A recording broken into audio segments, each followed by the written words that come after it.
നമസ്കാരം. 9 മണി വാർത്ത ആരംഭിക്കുകയാണ്. മലമ്പുഴ മണ്ഡലത്തിൽ ചില അപ്രതീക്ഷിത നീക്കങ്ങളുമായി കോൺഗ്രസ് രംഗത്ത് വരുന്ന പശ്ചാത്തലം വിശദമായി തന്നെ നമ്മൾ 9 മണി വാർത്തയിൽ കാണാം. ഒപ്പം ഇറാനിൽ ആണവ സമ്പുഷ്ടീകരണവുമായി ബന്ധപ്പെട്ട ചില ചർച്ചകൾ നടക്കുന്നു. അമേരിക്കയുടെ ചില ഡിമാൻഡ്സിന് ഇറാൻ വഴങ്ങും എന്നുള്ള വിവരങ്ങൾ പുറത്തുവരുന്ന പശ്ചാത്തലമുണ്ട്. ഇതടക്കം നിരവധി വാർത്തകളുണ്ട്. ആദ്യം തലക്കെട്ടുകൾ. VSന്റെ മുൻ പേഴ്സണൽ സ്റ്റാഫ് അംഗം A. സുരേഷിനെ മത്സരിപ്പിക്കാൻ കോൺഗ്രസ് നീക്കം. സുരേഷിനെ പരിഗണിക്കുന്നത് മലമ്പുഴയിൽ. കോൺഗ്രസ് സംസ്ഥാന നേതൃത്വം സമീപിച്ചുവെന്ന് സുരേഷ്. ഞാൻ പക്ഷേ ഒന്നും ഉറപ്പ് കൊടുത്തിട്ടില്ല. കോൺഗ്രസിന്റെ ആരായിരുന്നു വന്നത്? സംസ്ഥാന ലീഡർഷിപ്പ്. എന്തായിരുന്നു അവരുടെ ആവശ്യം? അല്ല, അവരിങ്ങനെ മത്സരിക്കാൻ ആവശ്യപ്പെട്ടു, സ്വതന്ത്രമായിട്ട് മത്സരിക്കാൻ പറഞ്ഞു. ഞാൻ പിന്നെ പ്രത്യേകിച്ചൊന്നും മറുപടി പറഞ്ഞില്ല. മത്സരിക്കുന്ന കാര്യം തീരുമാനിച്ചിട്ടില്ലെന്ന് വിശദീകരണം. ആശങ്കയിൽ പാകിസ്ഥാൻ. തുടർച്ചയായ സ്ഫോടനങ്ങൾക്ക് പിന്നിൽ ചില ശക്തികളെന്ന് വിലയിരുത്തൽ. കറാച്ചിയിൽ സമീപകാലത്തുണ്ടായത് 5 സ്ഫോടനങ്ങൾ. കുടിവെള്ള വിതരണവും തടസ്സപ്പെട്ടു. ബലൂച്ച് വിമതരുടെ ഇടപെടൽ സംശയിച്ച് പാക് അധികൃതർ. കനത്ത ജാഗ്രതയും വിശദമായ അന്വേഷണവും തുടരുന്നു.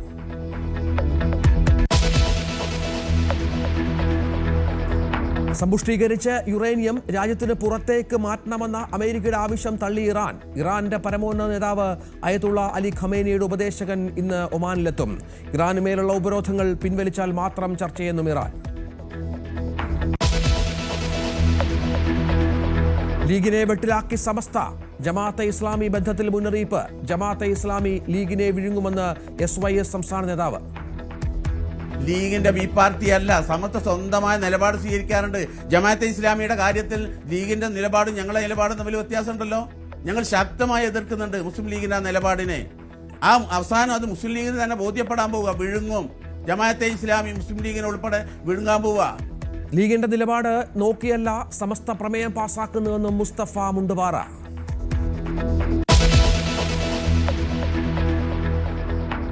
ദുരൂഹത മാറാതെ കോൺഫിഡന്റ് ഉടമ റോയിയുടെ ആത്മഹത്യ. ആദായ നികുതി ഉദ്യോഗസ്ഥർക്ക് ക്ലീൻ ചിറ്റ് നൽകിയ കമ്പനി. കടമില്ലെന്നും നിക്ഷേപകർ പണം ചോദിച്ചിട്ടില്ലെന്നും വിശദീകരണം. ആത്മഹത്യക്ക് കാരണം അന്വേഷിച്ച് പ്രത്യേക സംഘം.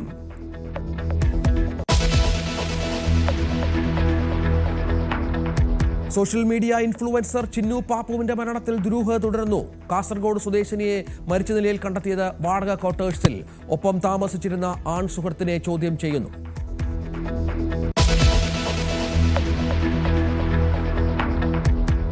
ജസ്റ്റിസ് JB കോശി കമ്മീഷനിൽ സർക്കാരിനെതിരെ ലത്തീൻ സഭ. സർക്കാർ നടപടികളിൽ വ്യക്തതയില്ലെന്ന് വിമർശനം. റിപ്പോർട്ടിൽ നടപ്പാക്കിയെന്ന് പറയുന്ന നിർദ്ദേശങ്ങൾ സമുദായത്തിന് അറിയില്ല. തെരഞ്ഞെടുപ്പിൽ ഇതെല്ലാം പ്രതിഫലിക്കുമെന്ന് മുന്നറിയിപ്പ്.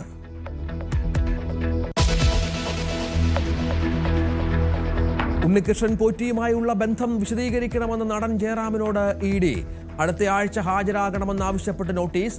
സ്വാഭാവിക ജാമ്യം തേടി N. വാസു. ശബരിമല കൊടിമര പുനർനിർമ്മാണ ക്രമക്കേടിൽ അന്വേഷണ സംഘത്തെ ഇന്ന് നിശ്ചയിക്കും.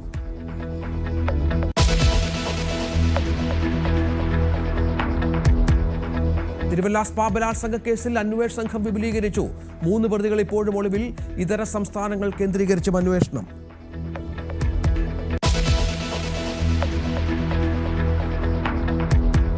ഒടുവിൽ ഇന്ത്യയുമായി ലോകകപ്പ് കളിക്കാൻ സമ്മതിച്ച് പാകിസ്ഥാൻ. നിർദ്ദേശം നൽകി പാക് സർക്കാർ. ബംഗ്ലാദേശ് ക്രിക്കറ്റ് ബോർഡിന്റെ സാമ്പത്തിക പ്രതിസന്ധി പരിഹരിക്കണമെന്ന ആവശ്യം.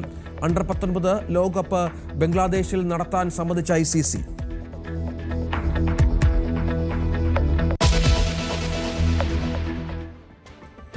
വിശദമായ വാർത്തയിലേക്ക്.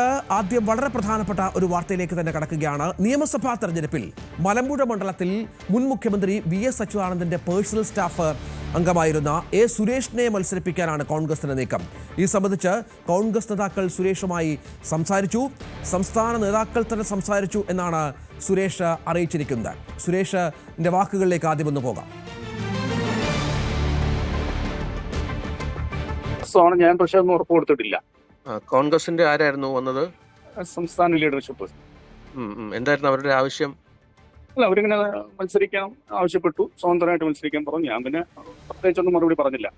അത് അങ്ങനെ ഒരു താല്പര്യം കൂടെ ഉണ്ടോ? മത്സരിക്കാനൊരു മനസ്സുണ്ടോ? തീരുമാനിച്ചില്ല. മലമ്പുഴ പ്രത്യേകിച്ചും ഈ പറഞ്ഞ VS ഒക്കെ മത്സരിച്ചൊരു മണ്ഡലം കൂടെ ആണല്ലോ. ഒന്നും തീരുമാനം എടുത്തിട്ടില്ല. ഞാൻ അവരോടൊന്നും പറഞ്ഞിട്ടുമില്ല. അങ്ങനെ ഒരു ആവശ്യം അവർ ഉന്നയിച്ചിട്ടുണ്ടല്ലേ? അവർ പറഞ്ഞിരുന്നു, അത് വാസ്തവമാണ്. അത് സമീപിച്ചിരുന്നു, സംസ്ഥാന KPCC ലീഡർക്ക് സംസാരിച്ചിരുന്നു. ആ. പക്ഷെ ഞാൻ അതിനെ സംബന്ധിച്ച് ഒരു ഉറപ്പോ ഒരു മറുപടിയോ UDF-ന്റെ സ്വതന്ത്രനായി സുരേഷിനെ മത്സരിപ്പിക്കാനുള്ള നീക്കങ്ങളാണ് നടക്കുന്നത്. നമുക്കറിയാം, ദീർഘകാലമായി CPM-മായി അകന്നു നിൽക്കുന്ന ഒരാൾ കൂടിയാണ് A. സുരേഷ്. VS അച്യുതാനന്ദന്റെ പേഴ്സണൽ സ്റ്റാഫ് അംഗമായിരുന്നു.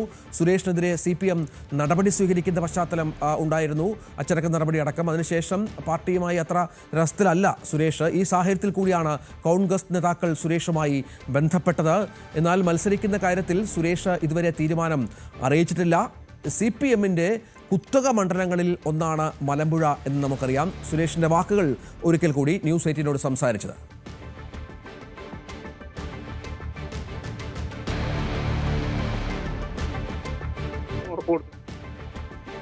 ഞാൻ പക്ഷെ ഒന്നും ഉറപ്പ് കൊടുത്തിട്ടില്ല. കോൺഗ്രസിന്റെ ആരായിരുന്നു വന്നത്? സംസ്ഥാന ലീഡർഷിപ്പ്. എന്തായിരുന്നു അവരുടെ ആവശ്യം? അല്ല, അവരിങ്ങനെ മത്സരിക്കാൻ ആവശ്യപ്പെട്ടു, സ്വതന്ത്രമായിട്ട് മത്സരിക്കാൻ പറഞ്ഞു. ഞാൻ പിന്നെ പ്രത്യേകിച്ചൊന്നും മറുപടി പറഞ്ഞില്ല. അത് അങ്ങനെ ഒരു താല്പര്യം കൂടെ ഉണ്ടോ? മത്സരിക്കാൻ ഒരു മനസ്സുണ്ടോ? തീരുമാനിച്ചില്ല. മലമ്പുഴ പ്രത്യേകിച്ചും ഈ പറഞ്ഞ VS ഒക്കെ മത്സരിച്ചൊരു മണ്ഡലം കൂടെ ആണല്ലോ. ഒന്നും തീരുമാനം എടുത്തിട്ടില്ല. ഞാൻ അവരോടൊന്നും പറഞ്ഞിട്ടുമില്ല. അങ്ങനെ ഒരു ആവശ്യം അവർ ഉന്നയിച്ചിട്ടുണ്ടല്ലേ? അവർ പറഞ്ഞിരുന്നു, അത് വാസ്തവമാണ്. അത് സമീപിച്ചിരുന്നു, സംസ്ഥാന KPCC ലീഡർക്ക് സംസാരിച്ചിരുന്നു. പക്ഷെ ഞാൻ അതിനെ സംബന്ധിച്ച് ഒരു ഉറപ്പോ ഒരു മറുപടിയോ. ഇതാണ് സുരേഷിന്റെ വാക്കുകൾ. നമുക്കറിയാം, VS മത്സരിച്ച മണ്ഡലം 4 തവണ അവിടെ VS MLA ആയിരുന്നു മലമ്പുഴയിൽ. CPM-ന്റെ കുത്തക മണ്ഡലങ്ങളിൽ ഒന്നായി വിശേഷിപ്പിക്കപ്പെടുന്ന മണ്ഡലം കൂടിയാണ് മലമ്പുഴ. EK നയനാരും VS-ഉം മത്സരിച്ച മണ്ഡലം എന്ന രീതിയിൽ പ്രാധാന്യമുള്ള മണ്ഡലമാണ്. 2001 മുതൽ 2016 വരെ 4 തവണ VS മലമ്പുഴ മണ്ഡലത്തിൽ നിന്ന് വിജയം നേടിയിട്ടുണ്ട്. കഴിഞ്ഞ തവണ A. പ്രഭാകരനായിരുന്നു LDF-ന്റെ സ്ഥാനാർത്ഥി. 25,000-ൽ പരം വോട്ടുകൾക്ക് അവിടെ പ്രഭാകരൻ ജയിച്ച് നിയമസഭാംഗമായ ഒരു മണ്ഡലം കൂടിയാണത്. BJP 2ാം സ്ഥാനത്ത് ഉള്ള ഒരു മണ്ഡലം ആണ് ഇതെന്നുകൂടി നമ്മൾ ചേർത്ത് വെക്കണം. കോൺഗ്രസ്സിന് അത്ര പ്രാധാന്യമുള്ള, അല്ലെങ്കിൽ കോൺഗ്രസിന് അത്ര പ്രതീക്ഷയുള്ള ഒരു മണ്ഡലമല്ല മലമ്പുഴ. അവിടെയാണ് സുരേഷിനെ മത്സരിപ്പിച്ച് ഭാഗ്യം പരീക്ഷിക്കാൻ കോൺഗ്രസ് ശ്രമിക്കുന്നത്. അത് സുരേഷ് സമ്മതിക്കുകയും ചെയ്തു. ന്യൂസ് 18-നോടായിരുന്നു സുരേഷിൻ്റെ പ്രതികരണം. നമുക്ക് മറ്റൊരു വാർത്തയിലേക്ക് ഒന്ന് പോകാം. സുരേഷുമായി നമ്മൾ തത്സമയം സംസാരിക്കാൻ ശ്രമിച്ചിരുന്നു, പക്ഷേ ട്രെയിനിലാണ് എന്നാണ് സുരേഷ് മറുപടി നൽകിയത്. അദ്ദേഹം യാത്രയിലാണ്, സംസാരിക്കാൻ അല്പം തടസ്സമുണ്ട്. നമുക്ക് മറ്റൊരു വാർത്തയിലേക്ക് പോകാം. പാകിസ്ഥാനിലേക്കാണ്. അവിടെ കുടിവെള്ളം മുട്ടിച്ച് പ്രധാന പൈപ്പ് ലൈൻ സ്ഫോടനത്തിൽ തകർന്ന വിഷയം കഴിഞ്ഞ ദിവസമാണ് പാകിസ്ഥാനിൽ ഉണ്ടായത്. 5ഇടത്ത് ആശങ്കയായി പാകിസ്ഥാനിൽ സ്ഫോടനങ്ങൾ ഉണ്ടായി. വല്ലാത്ത അട്ടിമറി ആശങ്കയിലാണ് ആ രാജ്യം. സാമ്പത്തിക വ്യാവസായിക തലസ്ഥാനം എന്ന വിശേഷണമുള്ള തുറമുഖ നഗരമായ കറാച്ചിയിൽ അടുത്തിടെ ഉണ്ടായ തീപിടുത്തങ്ങൾ അജ്ഞാതമായ കരങ്ങളുണ്ടെന്നാണ് പാകിസ്ഥാന്റെ സംശയം. ജനുവരി അവസാനം നഗരത്തിലെ പ്രശസ്ത വ്യാപാര സ്ഥാപനമായ ഗുൽ പ്ലാസയിൽ ഉണ്ടായ തീപിടുത്തത്തിന് ശേഷം ഒട്ടേറെ സ്ഥലങ്ങളിൽ തീപടർന്നു.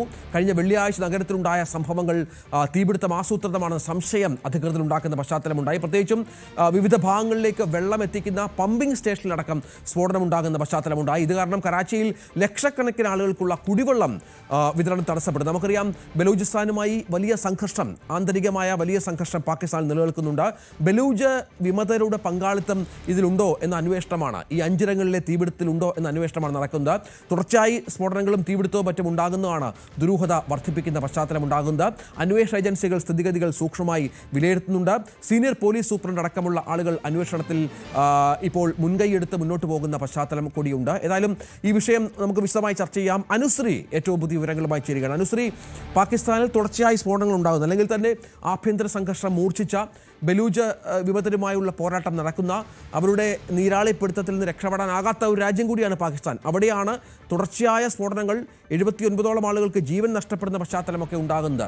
ഏറെ ആശങ്ക സൃഷ്ടിക്കുന്ന അന്തരീക്ഷമാണോ പാകിസ്ഥാനിൽ?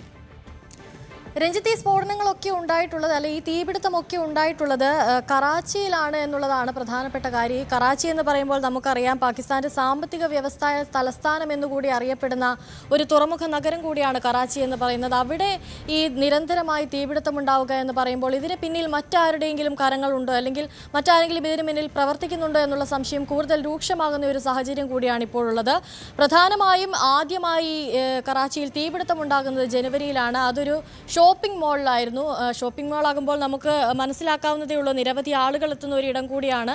അപ്പോൾ ഇത് കൂടുതൽ മനുഷ്യരെ കൊല്ലുന്നതിന് ലക്ഷ്യമിട്ട് നടത്തിയൊരു തീപിടുത്തമാണോ എന്ന തരത്തിലുള്ള സംശയങ്ങളൊക്കെ നിലനിൽക്കുന്നുണ്ട്. ഇപ്പോൾ രണ്ടാമതുണ്ടായ തീപിടുത്തത്തിൽ തന്നെ ആയിക്കോട്ടെ, കൂടുതലായി തീപിടുത്തം ഉണ്ടായ ഇടങ്ങൾ എന്ന് പറയുന്നത് നഗരത്തിലെ പ്രധാന പ്ലാസ്റ്റിക് നിർമ്മാണ ഫാക്ടറി, അതോടൊപ്പം തന്നെ പാക് വ്യോമസേനയുടെ മ്യൂസിയം, കോടതി സമുച്ചയം, സർക്കാർ ഓഫീസ് എന്നിവിടങ്ങളിലൊക്കെയാണ് തീപിടുത്തം ഉണ്ടായിട്ടുള്ളത്. അതൊക്കെ നിരീക്ഷിച്ചാൽ നമുക്ക് മനസ്സിലാകും. നഗരത്തിലെ പ്രധാന പ്ലാസ്റ്റിക് നിർമ്മാണ ഫാക്ടറി, അവിടേക്ക് തീപിടുത്തം ഉണ്ടാകുമ്പോൾ നമുക്കറിയാം, പ്ലാസ്റ്റിക് എന്ന് പറയുന്ന ഒരു സാധനം തീപിടുത്തം ഉണ്ടായിക്കഴിഞ്ഞാൽ അത്ര പെട്ടെന്നൊന്നും നമുക്ക് തീ കെടുത്താൻ പറ്റുന്ന ഒരു വസ്തുവല്ല പ്ലാസ്റ്റിക് എന്ന് പറയുന്നത്. അങ്ങനെ ഒരു സാഹചര്യം നിലനിൽക്കുമ്പോൾ പ്ലാസ്റ്റിക് നിർമ്മാണ ഫാക്ടറി പോലെ ഒരിടത്ത് തീപിടുത്തം ഉണ്ടാകുമ്പോൾ ആ തീ കെടുത്തുക എന്ന് പറയുന്നത് വളരെ ശ്രമകരമായ ഒരു കാര്യമാണ്. അതോടൊപ്പം തന്നെ ഈ തീപിടുത്തം, വെള്ളിയാഴ്ച ഉണ്ടായ തീപിടുത്തം, 5 തീപിടുത്തം ഉണ്ടാകുന്നതിന് തൊട്ട് മുമ്പ് തന്നെ നഗരത്തിലേക്ക് പ്രധാന ഇടങ്ങളിലേക്കൊക്കെ വെള്ളം എത്തിച്ചുകൊണ്ടിരുന്ന പമ്പിംഗ് സ്റ്റേഷൻ സ്ഫോടനത്തിൽ നശിപ്പിക്കുന്നു. അതിനുശേഷമാണ് ഈ 5 ഇടങ്ങളിലും സ്ഫോടനമുണ്ടാകുന്നത്. ഇതിനൊക്കെ പിന്നിൽ ആരുടെയെങ്കിലും കരങ്ങൾ ഉണ്ടോ എന്നുള്ളൊരു സംശയം കൂടുതൽ ദൃഢമാക്കുന്ന കാര്യങ്ങളാണ് ഈ സംഭവിച്ചുകൊണ്ടിരിക്കുന്നതൊക്കെ. അതോടൊപ്പം തന്നെ പാക് വ്യോമസേനയുടെ മ്യൂസിയം, കോടതി സമുച്ചയം, സർക്കാർ ഓഫീസ് എന്നിവിടങ്ങളിലൊക്കെ നിരവധി ആളുകൾ എത്തുന്ന ഒരിടം കൂടിയാണ്. അവിടങ്ങളിലേക്കൊക്കെയാണ് പ്രധാനമായും ഈ തീപിടുത്തം ഉണ്ടായിരിക്കുന്നത്. ഇതിനൊക്കെ പിന്നിൽ ആരെങ്കിലും ഉണ്ടോ എന്നുള്ളതാണ് ഇപ്പോൾ പ്രധാനമായും നിലനിൽക്കുന്ന ഒരു സംശയം എന്ന് പറയുന്നത്. നിരന്തരമായ തീപിടുത്തം ഉണ്ടാകുന്നു, അതും പ്രധാനപ്പെട്ട ഒരു നഗരമായ കറാച്ചിയിൽ തന്നെ ഈ തീപിടുത്തം ഉണ്ടാകുന്നു. കൂടുതൽ ജനങ്ങൾ എത്തിപ്പെടുന്നയിടത്ത് തന്നെ ഈ തീപിടുത്തം ഉണ്ടാകുന്നു എന്ന് പറയുമ്പോൾ ഇതിന് പിന്നിൽ മറ്റാരുടെയെങ്കിലും നീക്കങ്ങൾ നടക്കുന്നുണ്ടോ എന്നുള്ളതാണ് ഇപ്പോൾ നിരീക്ഷിച്ചു വരുന്നത്. നിലവിൽ അന്വേഷണ ഏജൻസികൾ സ്ഥിതിഗതികൾ സൂക്ഷ്മമായി തന്നെ വിലയിരുത്തുന്നുണ്ട്. അതോടൊപ്പം തന്നെ അഗ്നിരക്ഷാസേനയും തീപിടുത്തത്തിന്റെ കാര്യങ്ങൾ അന്വേഷിക്കുന്നുണ്ട് എന്നുള്ള വിവരങ്ങളൊക്കെയാണ് നമുക്ക് ലഭിക്കുന്നത്. സീനിയർ പോലീസ് സൂപ്രണ്ടായ നസീർ ഷെയ്ഖ് കൂടുതൽ വിവരങ്ങൾ നൽകിയിട്ടുണ്ട്. കൂടുതൽ അന്വേഷണങ്ങൾ പുരോഗമിക്കുന്നു എന്ന് തന്നെയാണ് ഇപ്പോൾ വ്യക്തമാകുന്നത്. അനുശ്രീയാണ് വിവരങ്ങൾ പങ്കുവച്ചത്. മറ്റൊരു വാർത്ത വരുന്നത് ഇറാനിൽ നിന്നാണ്. സമ്പുഷ്ടീകരിച്ച യുറേനിയം രാജ്യത്തിന് പുറത്തേക്ക് മാറ്റണമെന്ന അമേരിക്കയുടെ ആവശ്യം തള്ളിയിരിക്കുകയാണ് ഇറാന്റെ പരമോന്നത നേതാവ് അയത്തുള്ള അലി ഖമേനിയുടെ ഉപദേശകൻ ഇന്ന് ഒമാനിലെത്തുമെന്നാണ് സൂചന. ഇറാനുമേലുള്ള ഉപരോധങ്ങൾ പിൻവലിച്ചാൽ മാത്രം പകരം സമ്പുഷ്ടീകരിച്ച യുറേനിയത്തിൻ്റെ കാര്യത്തിലും തീരുമാനമുണ്ടാകുമെന്നാണ് ഇറാനിലെ ആണവ പദ്ധതികളുടെ തലവൻ ഇന്നലെ അറിയിച്ചിരിക്കുന്നത്. അതായത് അമേരിക്കയുടെ ആവശ്യങ്ങളോട് പൂർണ്ണമായും വഴങ്ങാനില്ല, വലിയ വലിയ ഉപരോധങ്ങൾ ആ തരത്തിൽ ഏർപ്പെടുന്ന, അല്ലാതെ അതിൻ്റെ ഒരു കെടുതിയിൽ ജീവിക്കുന്ന രാജ്യം കൂടിയാണ് ഇറാൻ. ഈ ഉപരോധങ്ങൾ കൂടുതലായും ഏർപ്പെടുത്തിയിരിക്കുന്നത് അമേരിക്കയുടെ സമ്മർദ്ദത്തിലാണ്. വിവിധ രാജ്യങ്ങളുടെ ഉപരോധമുണ്ട്. ഇതൊക്കെ പിൻവലിക്കുക എന്നുള്ളതാണ് അമേരിക്കൻ ആവശ്യങ്ങൾക്ക് വഴങ്ങാൻ, അല്ലെങ്കിൽ അതുമായി ബന്ധപ്പെട്ട് ഒരു പോസിറ്റീവ് റെസ്പോൺസ് നൽകാൻ ഏറ്റവും പ്രധാനമെന്നാണ് ഇപ്പോൾ അറിയിച്ചിരിക്കുന്നത്. വളരെ പ്രധാനമാണ്. VR കാർത്തിക് വിവരങ്ങളുമായി ചേരുകയാണ്. കാർത്തിക്, ഇറാന് പല വിഷയങ്ങളിലും വഴങ്ങുന്നില്ല, ആർജവത്തോടെയുള്ള നിലപാടുകൾ പലപ്പോഴും അമേരിക്കയ്ക്കെതിരെ സ്വീകരിക്കുന്ന ഒരു രാജ്യം കൂടിയാണ്. തുടർച്ചയായി ആക്രമിക്കും എന്ന് ഭീഷണി മുഴക്കിയിട്ടും തിരിച്ചടിക്കും എന്നുള്ള മറുപടിയാണ് ഇറാന്റെ ഭാഗത്ത് നിന്ന് ഉണ്ടായിക്കൊണ്ടിരിക്കുന്നത്. എന്താണ് മനസ്സിലാക്കേണ്ടത്? എന്തെങ്കിലും തരത്തിലുള്ള ഒരു വിട്ടുവീഴ്ചയ്ക്ക് ഇറാൻ തയ്യാറാകുമോ? രഞ്ജിത്ത്, മറ്റൊരു യുദ്ധം അവസാനിപ്പിക്കാൻ ഇറാനും അമേരിക്കയും നയതന്ത്ര ചർച്ചകൾ സജീവമായി തുടരുകയാണ്. ആദ്യ റൗണ്ട് ചർച്ചകൾ ഒമാനിൽ കഴിഞ്ഞയാഴ്ച നടന്നിരുന്നു. ഒമാൻ വിദേശകാര്യ മന്ത്രിയാണ് ഇറാൻ പ്രതിനിധി സംഘവുമായും അതോടൊപ്പം തന്നെ അമേരിക്കയുടെ പ്രതിനിധി സംഘവുമായും വെവ്വേറെ ചർച്ചകൾ നടത്തിയത്. ആണവ പദ്ധതികളുമായി ബന്ധപ്പെട്ട ചർച്ചകളാണ് പ്രധാനമായും നടന്നത്. അതിൻ്റെ അടുത്ത ഘട്ടത്തിൽ നിർണായകമായൊരു നീക്കം ഇന്ന് നടക്കും എന്നതാണ് ഏറ്റവും ശ്രദ്ധേയം. അതായത് ഇറാന്റെ പരമോന്നത നേതാവ് അയത്തുള്ള അലി ഖമനേയിയുടെ ഉപദേശകനും ഇറാന്റെ ദേശീയ സുരക്ഷാ കൗൺസിലിന്റെ സെക്രട്ടറിയുമായ അലി ലാരിജാനി ഇന്ന് മസ്കറ്റിൽ എത്തും. ഒമാൻ വിദേശകാര്യ മന്ത്രിയുമായി അദ്ദേഹം ചർച്ച നടത്തും. ആദ്യഘട്ട ചർച്ചകളിൽ ഉരുത്തിരിഞ്ഞ നിർദ്ദേശങ്ങളിൽ ഇറാന്റെ അഭിപ്രായം അറിയിക്കാനാണ് അദ്ദേഹം എത്തുന്നത് എന്നാണ് സൂചന. പ്രധാനമായും അമേരിക്ക മുന്നോട്ട് വെച്ച ആവശ്യങ്ങളിൽ ഒന്ന്, യുറേനിയം സമ്പുഷ്ടീകരണം പൂർണ്ണമായും ഉപേക്ഷിക്കണം. അതോടൊപ്പം തന്നെ സമ്പുഷ്ടീകരിച്ച യുറേനിയം, അതായത് 60% സമ്പുഷ്ടീകരിച്ച യുറേനിയം ഇറാന്റെ കൈവശം ഏതാണ്ട് 400 കിലോയോളം ഉണ്ട് എന്നാണ് വിലയിരുത്തൽ. അത് ഇറാനിൽ നിന്ന് മറ്റൊരിടത്തേക്ക് മാറ്റണം, ഓഫ്ഷോറിലേക്ക് മാറ്റണം എന്നൊരു നിർദ്ദേശമാണ് വച്ചത്. അതോടൊപ്പം തന്നെ മിസൈൽ ശേഖരം അടക്കമുള്ള കാര്യങ്ങളിൽ, ടെഹ്റാന്റെ മിസൈൽ ശേഖരം അടക്കമുള്ള കാര്യങ്ങളിൽ ചർച്ചകൾ വേണം എന്നും അമേരിക്ക നിർദ്ദേശങ്ങൾ മുന്നോട്ട് വച്ചിരുന്നു. ഇതിലെല്ലാമുള്ള ഇറാന്റെ അഭിപ്രായം അത് ഇന്ന് ഒമാൻ വിദേശകാര്യ മന്ത്രിയെ ഇറാന്റെ പരമോന്നത നേതാവിൻ്റെ ഉപദേശകൻ അറിയിക്കും എന്നതാണ് ഏറ്റവും ശ്രദ്ധേയം. സ്വാഭാവികമായും ഈ ചർച്ചകളുടെ അടിസ്ഥാനത്തിലാകും അടുത്ത ഘട്ടം എങ്ങനെ എന്നതിൽ നിർണായകമാവുക. നമുക്കറിയാം, സാമ്പത്തികമായി ഇറാനെ ഞെരുക്കുക, പല ഉപരോധങ്ങളും ഏർപ്പെടുത്തിക്കൊണ്ട് അതോടൊപ്പം തന്നെ ഇറാന്റെ വെളിപ്പാടകലെ യുദ്ധപ്പടയെ സജീവമാക്കി നിർത്തി സമ്മർദ്ദത്തിലാക്കുക, ഇത്രയൊക്കെ ആയിട്ടും ഇറാന്റെ ഭാഗത്ത് നിന്ന് അനുകൂലമായ ഒരു നിലപാട് ഈ നയതന്ത്ര ചർച്ചകളിൽ ഉരുത്തിരിയുന്നില്ല എന്നതാണ് ഏറ്റവും ശ്രദ്ധേയം. കഴിഞ്ഞ ദിവസം ഇറാന്റെ ആണവോർജ്ജ പദ്ധതികളുടെ തലവൻ മുഹമ്മദ് ഇസ്ലാമി പറഞ്ഞത് ഇത്തരത്തിൽ ഉപരോധങ്ങൾ നീക്കിയാൽ വിട്ടുവീഴ്ചകൾക്ക് തയ്യാറാകാം എന്നാണ്. അതോടൊപ്പം തന്നെ യുറേനിയം സമ്പുഷ്ടീകരിച്ച 60% സമ്പുഷ്ടീകരിച്ച യുറേനിയം അതിൻ്റെ വീര്യം കുറയ്ക്കുന്ന അടക്കമുള്ള കാര്യങ്ങളിൽ നിലപാടെടുക്കാം എന്നും ഇറാന്റെ ആണവോർജ്ജ പദ്ധതികളുടെ തലവൻ അറിയിച്ചിരുന്നു. പക്ഷേ അപ്പോഴും യുറേനിയം സമ്പുഷ്ടീകരണം പൂർണ്ണമായും ഉപേക്ഷിക്കാൻ തയ്യാറല്ല.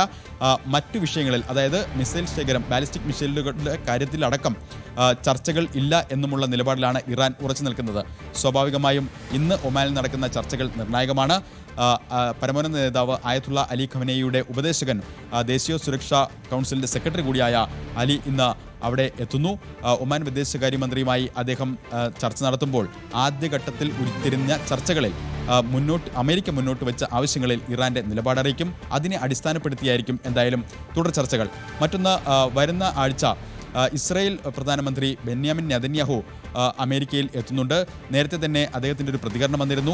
ഇറാന്റെ മിസൈൽ ശേഖരം അടക്കമുള്ള കാര്യങ്ങളിൽ വ്യക്തത വേണം എന്നൊരാവശ്യം ഇസ്രായേൽ മുന്നോട്ട് വയ്ക്കുന്നു.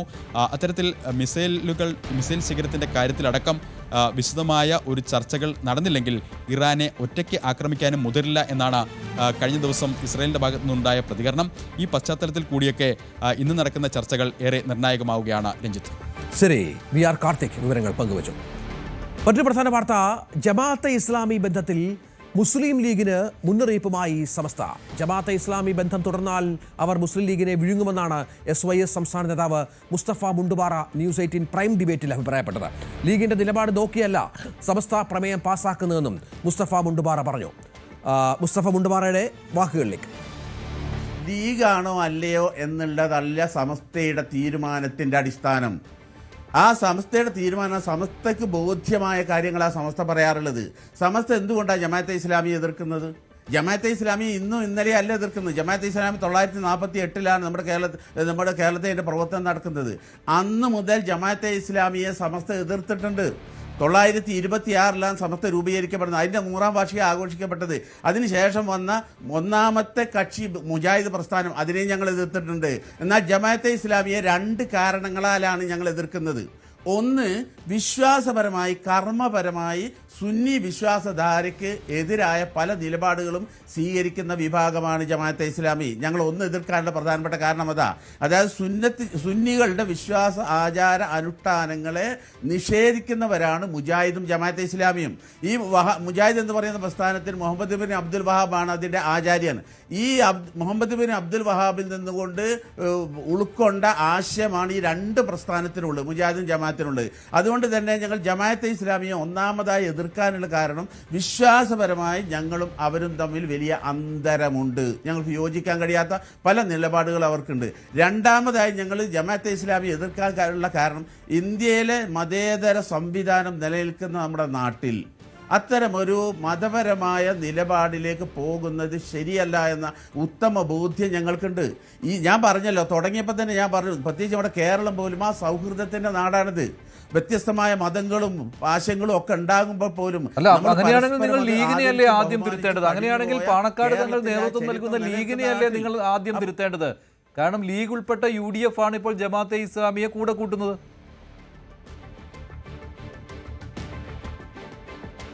അത് അബദ്ധമാണ്. ഞങ്ങൾ പലപ്പോഴും മുസ്ലിം ലീഗ് ഉൾപ്പെടെ UDF ഉൾപ്പെടെ കോൺഗ്രസ് ഉൾപ്പെടെയുള്ള നേതാക്കന്മാരെ കാര്യം ബോധ്യപ്പെടുത്തിയിട്ടുണ്ട്. ഇത് ചെയ്യുന്നത് ശരിയല്ല. പ്രത്യേകിച്ച് ജമാഅത്തെ ഇസ്ലാമി ഇവിടെ വളർന്നാൽ ഇവിടുത്തെ സൗഹൃദം തകരും. ഇവിടുത്തെ പാരമ്പര്യമായി നമ്മൾ നിലനിൽക്കുന്ന ഈ സാഹചര്യം ഇല്ലാതായി പോകുന്ന സാഹചര്യം വരും. ചെറുപ്പക്കാർക്കിടയിലേക്ക് അവരുടെ ആശയം വരും. അവസാനം ഈ മുസ്ലിം ലീഗിനെ പോലും ജമാഅത്തെ ഇസ്ലാമി വിഴുങ്ങും. മുസ്ലിം ലീഗിനെ പോലും ജമാഅത്തെ ഇസ്ലാമി ഇന്നല്ലെങ്കിൽ നാളെ വിഴുങ്ങും. മുസ്ലിം ലീഗ് പോലും വിരൽ കടിക്കേണ്ട സാഹചര്യം ഇവിടെ വരാൻ പോവുക. അത്രയേറെ അപകടം പിടിച്ച സാധനമാണ് ഈ പറഞ്ഞ ജമാഅത്തെ ഇസ്ലാമി. അതുകൊണ്ടാണ് ഞങ്ങൾ ഇതിനെ എതിർക്കുന്നത്. ഇന്ത്യൻ സാഹചര്യത്തിൽ മതേതരമായ ഒരു കാഴ്ചപ്പാട് നിലനിൽക്കുന്ന നമ്മുടെ നാട്ടിൽ ജമാഅത്തെ ഇസ്ലാമി ഇവിടെ വളർന്നാൽ, അവർ ഭരണ സംവിധാനത്തിലേക്ക് വന്നാൽ ഈ രാജ്യത്ത് അതിൻ്റെ കെടുതി അനുഭവിക്കാൻ പോകുന്നത് ഇവിടുത്തെ പാവപ്പെട്ട മുസ്ലിം സമുദായം. അതുകൊണ്ട് തന്നെ ആ ഒരു അവസ്ഥയിലേക്ക് വരാൻ പാടില്ല. ഞങ്ങൾക്ക് കർശനമായ നിലപാടുണ്ട് ആ കാര്യത്തിൽ. ജമാഅത്തെ ഇസ്ലാമിയെ ഒരു സമയത്തും ഞങ്ങൾ അനുകൂലിച്ചിട്ടില്ല, അനുകൂലിക്കുകയുമില്ല. കാരണം ഈ രണ്ട് പ്രധാനപ്പെട്ട കാരണങ്ങളാലാണ്. അതുകൊണ്ട് തന്നെ ഞങ്ങളെ സംബന്ധിച്ചിടത്തോളം ലീഗ് എടുക്കുന്ന തീരുമാനമാണോ സമസ്തൻ്റെത്, അത് ഇതിൽ സ്വാധീനിക്കുന്നില്ല. സമസ്ത സ്വതന്ത്രമായ ഒരു സംഘടന. മുസ്തഫ മുണ്ടുപാറ ജമാഅത്തെ ഇസ്ലാമിയുടെ സംസ്ഥാന നേതാവാണ് ഈ വിഷയത്തിൽ പ്രതികരിച്ചത്. മഞ്ജുഷ് ഗോപാൽ ഇതുമായി ബന്ധപ്പെട്ട വിശദാംശങ്ങൾ പങ്കുവെക്കും. മഞ്ജുഷ്, ലീഗിലെ ഈ സമസ്തയിലെ അടക്കം ലീഗ് വിരുദ്ധർക്ക് ആശ്വാസം നൽകുന്ന, അവർക്ക് ഒപ്പം നിൽക്കുന്ന നിലപാടാണ് ഇത്. നമുക്കറിയാം ലീഗ് വല്ലാത്ത ഒരു കുടുക്കിലാണ് കുടുങ്ങിയിരിക്കുന്നത്. സമസ്ത ഇല്ലാതെ മുന്നോട്ട് പോവുക എന്നത് പ്രയാസകരമായ ഒരു കാര്യം കൂടിയാണ്. അവിടെയാണ് നിലപാടുകൾ കൂടുതൽ കടുപ്പിക്കുകയും പ്രമേയം പാസ്സാക്കുകയും അടക്കം ചെയ്യുന്നത്, പ്രത്യേകിച്ചും തെരഞ്ഞെടുപ്പൊക്കെ അടുത്തു വരുന്ന സാഹചര്യത്തിൽ.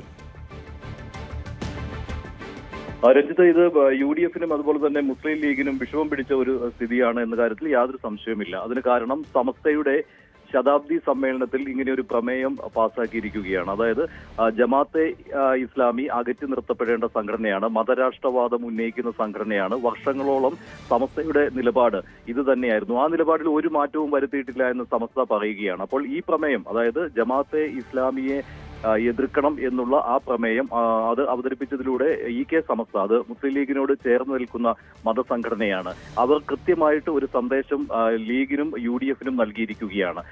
മതരാഷ്ട്രവാദം എന്നുള്ള ആ ആശയത്തിൽ നിന്ന് ജമാഅത്തെ ഇസ്ലാമി ഒരടി പോലും പിന്നോട്ട് പോയിട്ടില്ല. അതിനാൽ അവരെ മാറ്റി നിർത്തണം എന്നുള്ളത്. അതുകൊണ്ട് തന്നെ പൊളിറ്റിക്കൽ ഇസ്ലാം ഒളിച്ചു കടത്തുവാൻ ശ്രമിക്കുന്ന ഒരു സംഘടനയാണ് ജമാഅത്തെ ഇസ്ലാമി. അവരെ കൂടെ കൂട്ടുന്നത് അത് യുവാക്കളെ വഴിതെറ്റിക്കുന്നതിന്, മുസ്ലിം യുവാക്കളെ വഴിതെറ്റിക്കുന്നതിന് കാരണമാകും. ആശയപരമായി അവർ ആ വഴിക്ക് പോയാൽ അത് മുസ്ലിം സമൂഹത്തിന് ദോഷമായി ഭവിക്കുകയുള്ളൂ എന്നുള്ള കാര്യമാണ് EK സമസ്ത മുന്നോട്ട് വയ്ക്കുന്നത്. മറ്റൊരു കാര്യം ഇതിലെ രാഷ്ട്രീയമാണ്. ഇതിൽ നമുക്കറിയാം EK സമസ്തയിൽ തന്നെ, മുസ്ലിം ലീഗിനോട് അടുത്ത് നിൽക്കുമ്പോഴും സമസ്തയിൽ തന്നെ, EK സമസ്തയിൽ തന്നെ രണ്ട് വിഭാഗമുണ്ട്. അത് ഒന്ന് നമ്മൾ അവരെ ലീഗ് അനുകൂലികളെന്നും മറ്റൊന്ന് ലീഗ് വിരുദ്ധർ എന്നും വിശേഷിപ്പിക്കാറുണ്ട്. അത് പലതവണയും ആ ഒരു അഭിപ്രായ വ്യത്യാസം മറനീക്കി പുറത്തു വരുന്നതാണ്. പ്രത്യേകിച്ച് പാണക്കാട് തങ്ങളുമായുള്ള അഭിപ്രായ വ്യത്യാസത്തിന്റെ പേരിൽ ലീഗ് വിരുദ്ധർ പലതവണയും സമസ്തയ്ക്കുള്ളിൽ തന്നെ പ്രശ്നങ്ങൾ ഉണ്ടാക്കിയിട്ടുണ്ട്. അവരവരുടെ അഭിപ്രായം തുറന്നു പറഞ്ഞിട്ടുണ്ട്. ഇപ്പോൾ മറ്റൊരു കാര്യം എന്ന് പറയുന്നത്, ഈ മതരാഷ്ട്രവാദത്തെ മുസ്ലിം ലീഗ് അനുകൂലിക്കുന്നു എന്ന രീതിയിൽ, അതായത് ഈ ഇവരുടെ മൗദൂദി ആശയങ്ങളെ അനുകൂലിക്കുന്നു എന്ന രീതിയിൽ സമസ്തയ്ക്കുള്ളിലെ ലീഗ് വിരുദ്ധർ വിഷയം ഉന്നയിക്കാൻ തുടങ്ങിയിട്ട് കാലങ്ങളായി. അപ്പോൾ അതിന് ശക്തി കിട്ടുന്ന ഒരു സംഭവമാണ് VD സതീശൻ മതരാഷ്ട്രവാദം ജമാഅത്തെ ഇസ്ലാമി ഉപേക്ഷിച്ചിട്ടുണ്ട്, അക്കാര്യം ജമാഅത്തെ ഇസ്ലാമിയുടെ അമീർ തന്നെ വ്യക്തമാക്കിയിട്ടുണ്ട് എന്ന് പറഞ്ഞുകൊണ്ട് ജമാഅത്തെ ഇസ്ലാമിക്ക് ഗുഡ് സർട്ടിഫിക്കറ്റ് കൊടുത്തത്. ഇത് സമസ്തയ്ക്ക് ഒരു കാരണവശാലും അംഗീകരിക്കാൻ പറ്റില്ല. അത് മാത്രമല്ല, ഇങ്ങനെ VD സതീശൻ ഇത്തരം ഒരു അഭിപ്രായ പ്രകടനം നടത്തിയത് വഴി ജമാഅത്തെ ഇസ്ലാമിക്ക് ഗുഡ് സർട്ടിഫിക്കറ്റ് കൊടുക്കുന്നത് അത് സമസ്തയിൽ ലീഗ് അനുകൂലികൾക്ക് പോലും അത് അതിനോട് യോജിക്കാൻ പറ്റുന്ന ഒരു സാഹചര്യമല്ല. തീർച്ചയായും തുടരുക. ഇപ്പോൾ CK ഷക്കീർ ടെലിഫോൺ ലൈനിലുണ്ട്, മുസ്ലിം നേതാവ്. ഷക്കീർ, ഇത് മുസ്ലിം ലീഗിന് നൽകിയ വലിയൊരു മുന്നറിയിപ്പാണ് സമസ്തയുടെ ഭാഗത്ത് നിന്ന്. മതരാഷ്ട്രവാദത്തെ പോലും അനുകൂലിക്കുന്ന നിലപാടുള്ളവർ സമസ്തയ്ക്കുള്ളിലുണ്ട്, ലീഗ് എന്നാണ് മനസ്സിലാക്കേണ്ടത്. എന്താണ് ഇത്, തെരഞ്ഞെടുപ്പൊക്കെ അടുക്കുമ്പോൾ നിങ്ങൾ ഒന്ന് ഇരുത്തി ചിന്തിക്കേണ്ട സംഭവമായി മാറുകയല്ലേ?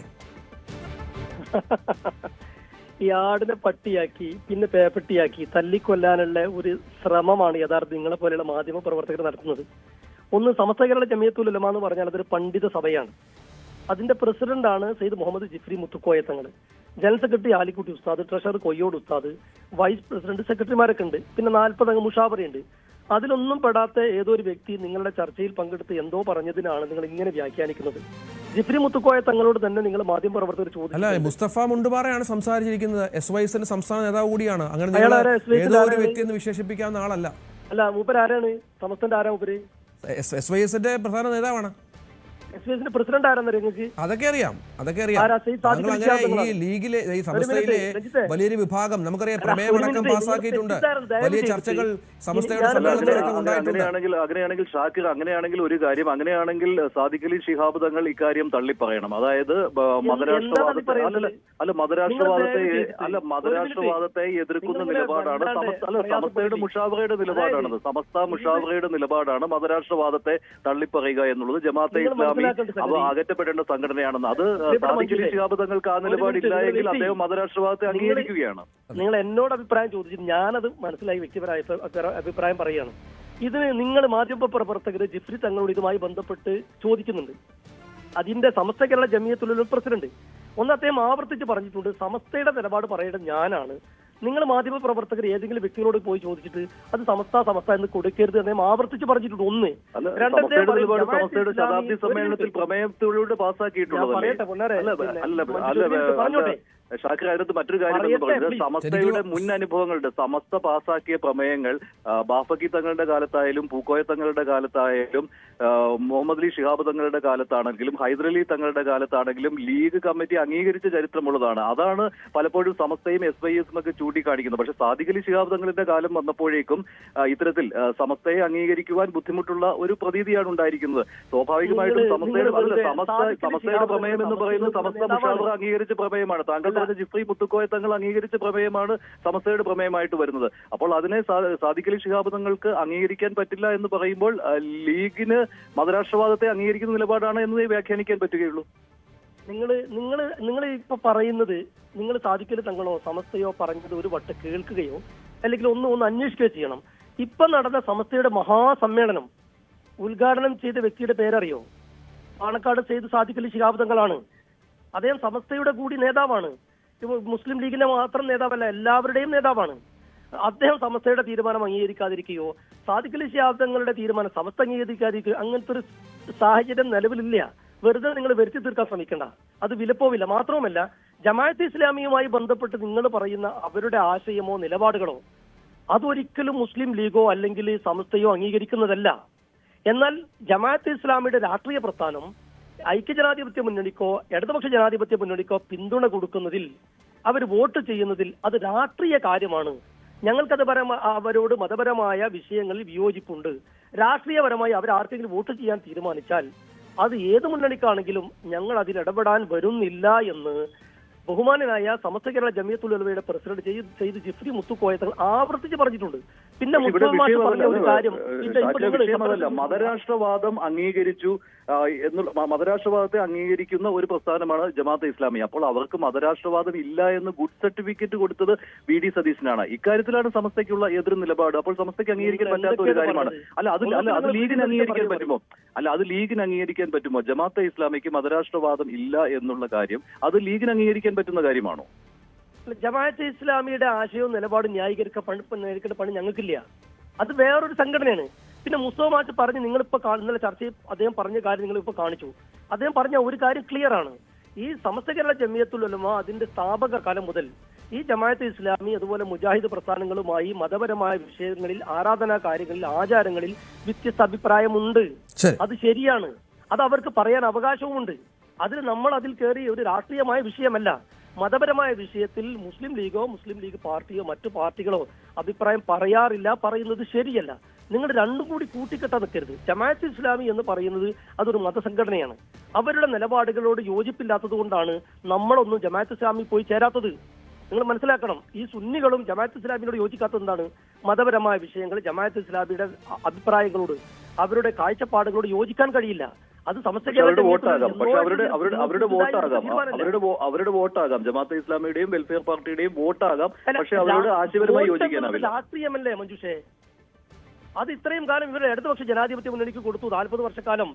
ഇപ്പൊ അവര് കേരളീയ സ്ഥിതി പരിശോധിച്ചുകൊണ്ട് അവരുടെ രാഷ്ട്രീയ പ്രസ്ഥാനം വേറെ ഏതെങ്കിലും പാർട്ടിക്കോ മുന്നണിക്കോ വോട്ട് ചെയ്യാൻ തീരുമാനിച്ചതിൽ അത് സമസ്ത അതിൽ ഇടപെടുന്ന പ്രശ്നമില്ല എന്ന് അതിന്റെ പ്രസിഡന്റ് ചെയ്ത് ജിഫ്രി മുത്തുക്കോയ തങ്ങൾ പറഞ്ഞിട്ടുണ്ട്.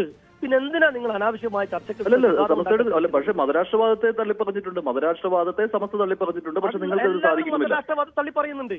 പക്ഷെ നിങ്ങൾ പറഞ്ഞിട്ടില്ല. അല്ലല്ല, സമസ്ത സമ്മേളനത്തിൽ വെച്ച് മുഖ്യമന്ത്രി പിണറായി വിജയൻ മതരാഷ്ട്രവാദത്തെ തള്ളി പറഞ്ഞു. അവിടെ വെച്ച് നിങ്ങളുടെ നേതാക്കൾക്കൊന്നും മിണ്ടാനാവാത്തത് ജമാഅത്തെ ഇസ്ലാമിയെ നിങ്ങൾ കൂടെ കൂട്ടുന്നതുകൊണ്ടാണ്. ഇല്ല, ജമാഅത്തെ ഇസ്ലാമിക്ക് മതരാഷ്ട്രവാദം ഇല്ല എന്നുള്ളതാണല്ലോ നിങ്ങളുടെ നേതാവിന്റെ ഗുഡ് സർട്ടിഫിക്കറ്റ്. അല്ലല്ല, തെറ്റാണ്. നിങ്ങൾ RSSന്റെ ഹിന്ദു രാഷ്ട്രവാദത്തോടും വേറെ ആരെങ്കിലും മതരാഷ്ട്രവാദം ഉന്നയിച്ചാലും അത് രണ്ടിനെയും അതിശക്തമായി എതിർക്കപ്പെടേണ്ടതാണ്. ജമാഅത്തെ ഇസ്ലാമിയെ ആ രീതിയിൽ എതിർക്കുന്നില്ല. ജമാഅത്തെ ഇസ്ലാമിക്ക് ഇപ്പോൾ മതരാഷ്ട്രവാദം ഇല്ല എന്നുള്ളതാണ് നിങ്ങൾ പറയുന്നുണ്ടെങ്കിൽ അതിനെയും എതിർക്കപ്പെടണം. ഉണ്ടെങ്കിൽ എന്ന് നിങ്ങൾ പറയുമ്പോൾ സമസ്ത പറയുന്നത് ഉണ്ട് എന്നാണ്. പ്രസിഡന്റ് കഴിഞ്ഞ ദിവസം പറഞ്ഞില്ലേ നിങ്ങളോട്, മതരാഷ്ട്രവാദം ഞങ്ങൾ മുന്നോട്ട് വെക്കുന്നില്ല എന്ന് അവര് പറഞ്ഞിട്ടില്ലേ? പക്ഷെ അവരുടെ ഭരണഘടനയിൽ അങ്ങനെയല്ല. നിങ്ങൾ ആ ഭരണഘടന ഒന്ന് കാണിച്ചു തരുമോ? ആ വെബ്സൈറ്റ് നോക്കൂ, വെബ്സൈറ്റിൽ കൃത്യമായിട്ട് അറിയാം.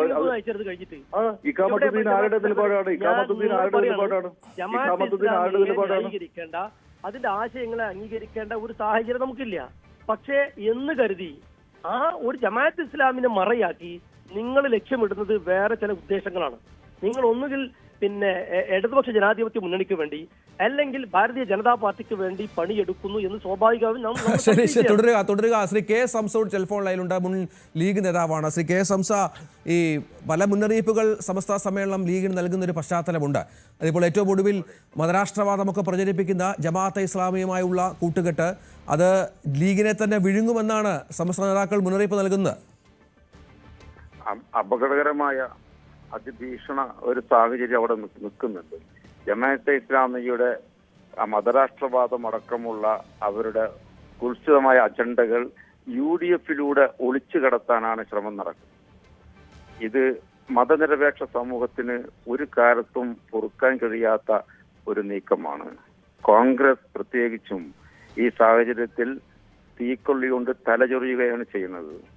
കാരണം ഇത് അപകടകരമെന്ന് പലപ്പോഴും പറഞ്ഞിട്ടുണ്ട്. നേരത്തെ സംസാരിക്കുന്നത് ഞാൻ കേട്ടു, അവർക്ക് അങ്ങനെ വാദമില്ലെന്ന്. ഇഖാമത്തുദ്ദീനും ഹുക്കൂമത്തെ ഇലാഹിയും ഒക്കെ എന്താണെന്ന് ഒന്ന് പഠിച്ചു വന്നാൽ നന്നായി. നേരത്തെ ആരോ സംസാരിക്കുന്നത് ഞാൻ കേട്ടു. ഇഖാമത്തുദ്ദീൻ ജമാഅത്തെ ഇസ്ലാമിയുടെ പ്രഖ്യാപിത നയങ്ങളായ ഇഖാമത്തുദ്ദീനും ഹുക്കൂമത്തെ ഇലാഹിയും ഇസ്ലാമിക് ഫണ്ടമെന്റലിസവും ഒക്കെ അല്ലെങ്കിൽ രാഷ്ട്രീയ ഇസ്ലാമിൻ വാദമൊക്കെ എന്തെന്ന് മനസ്സിലാക്കിയ ഒന്ന് ചർച്ചയിൽ പങ്കെടുത്താൽ നന്നായി. 4 വോട്ടോ അല്ലെങ്കിൽ 2 സീറ്റോ അല്ല പ്രധാനം. രാജ്യത്തിന്റെ മതനിരപേക്ഷ സ്വഭാവം സംരക്ഷിച്ചെടുക്കുക എന്നതാണ് ഏറ്റവും പ്രധാനമായിട്ടുള്ളത്. മുസ്ലിം ലീഗ് 1947 തുടക്കത്തിൽ തന്നെ ഇന്ത്യയിലെ മുസ്ലിങ്ങൾ 3ആയി തിരിഞ്ഞിരുന്നു. ഒന്ന്, ജമാഅത്തെ ഇസ്ലാമിയുടെ നേതാവ് അബുൽ ലൈല മൗദൂദിയുടെ നേതൃത്വത്തിലുള്ള തീവ്ര ഇസ്ലാമിസ്റ്റുകളും അതിനുശേഷം അബ്ദുൽ കലാമിന്റെ നേതൃത്വത്തിലുള്ള ഒരു മതനിരപേക്ഷത അംഗീകരിക്കുന്ന ഒരു മധ്യമ സമൂഹവും അതിന്റെ ഇടയിൽ ഖായിദമില്ലത്ത് മുഹമ്മദ് ഇസ്മായിൽ സാഹിബിന്റെ സ്വത്വ രാഷ്ട്രീയം ഉണ്ടെങ്കിലും മതനിരപേക്ഷതയോട് ചേർന്ന് നിൽക്കുന്ന ഒരു വിഭാഗം. അവർ 3ആയി തിരിഞ്ഞിരുന്നു. ഇവർ രണ്ടുപേരും ജമാഅത്തെ ഇസ്ലാമിയെ അന്ന് അംഗീകരിച്ചിരുന്നില്ല. പിന്നെ എപ്പോഴാണ് ലീഗിന്റെ ആശയത്തിൽ വെള്ളം ചേർക്കപ്പെട്ടത്? എന്താണ് അതിന് നീതീകരണമുള്ളത്? ജമാഅത്തെ ഇസ്ലാമിയുടെ നേതാക്കൾ ഒരു കാലഘട്ടത്തിലും പറഞ്ഞിട്ടില്ല, തിരുത്തിയിട്ടില്ല അവരുടെ പഴയ വാദങ്ങളൊന്നും തന്നെ. അടുത്ത കാലത്ത് വരെ ജമാഅത്തെ ഇസ്ലാമിയുടെ നേതാവ് പ്രഖ്യാപിച്ചത് എന്തിനാണോ ഞങ്ങൾ സ്ഥാപിക്കപ്പെട്ടത് അത് തന്നെ ഞങ്ങൾ തുടരുന്നു എന്നാണ്. ശരി, അതാണ് ലീഗിന് മുന്നറിയിപ്പ് നൽകിയാണ് സമസ്ത. അത് വളരെ കൃത്യമായി തന്നെ പ്രതിഫലിക്കും എന്നുള്ള സൂചനകൾ കൂടി അവർ നൽകുന്നുണ്ട്. നന്ദി ശ്രീ കെ സംസ. സമയക്കുറവുണ്ട്, അതുകൊണ്ടാണ് ഇടപെടുന്നത്. വിശദമായി ഈ വിഷയം താങ്കളോട് പിന്നീട് സംസാരിക്കാം എന്ന് കരുതുന്നു. ഒപ്പം ശ്രീ ഷാക്കിറും ഈ വിഷയത്തിൽ ലീഗിന്റെ നിലപാട് വ്യക്തമാക്കി. തിരിച്ചു വരാം ഇടവേളയ്ക്ക് ശേഷം.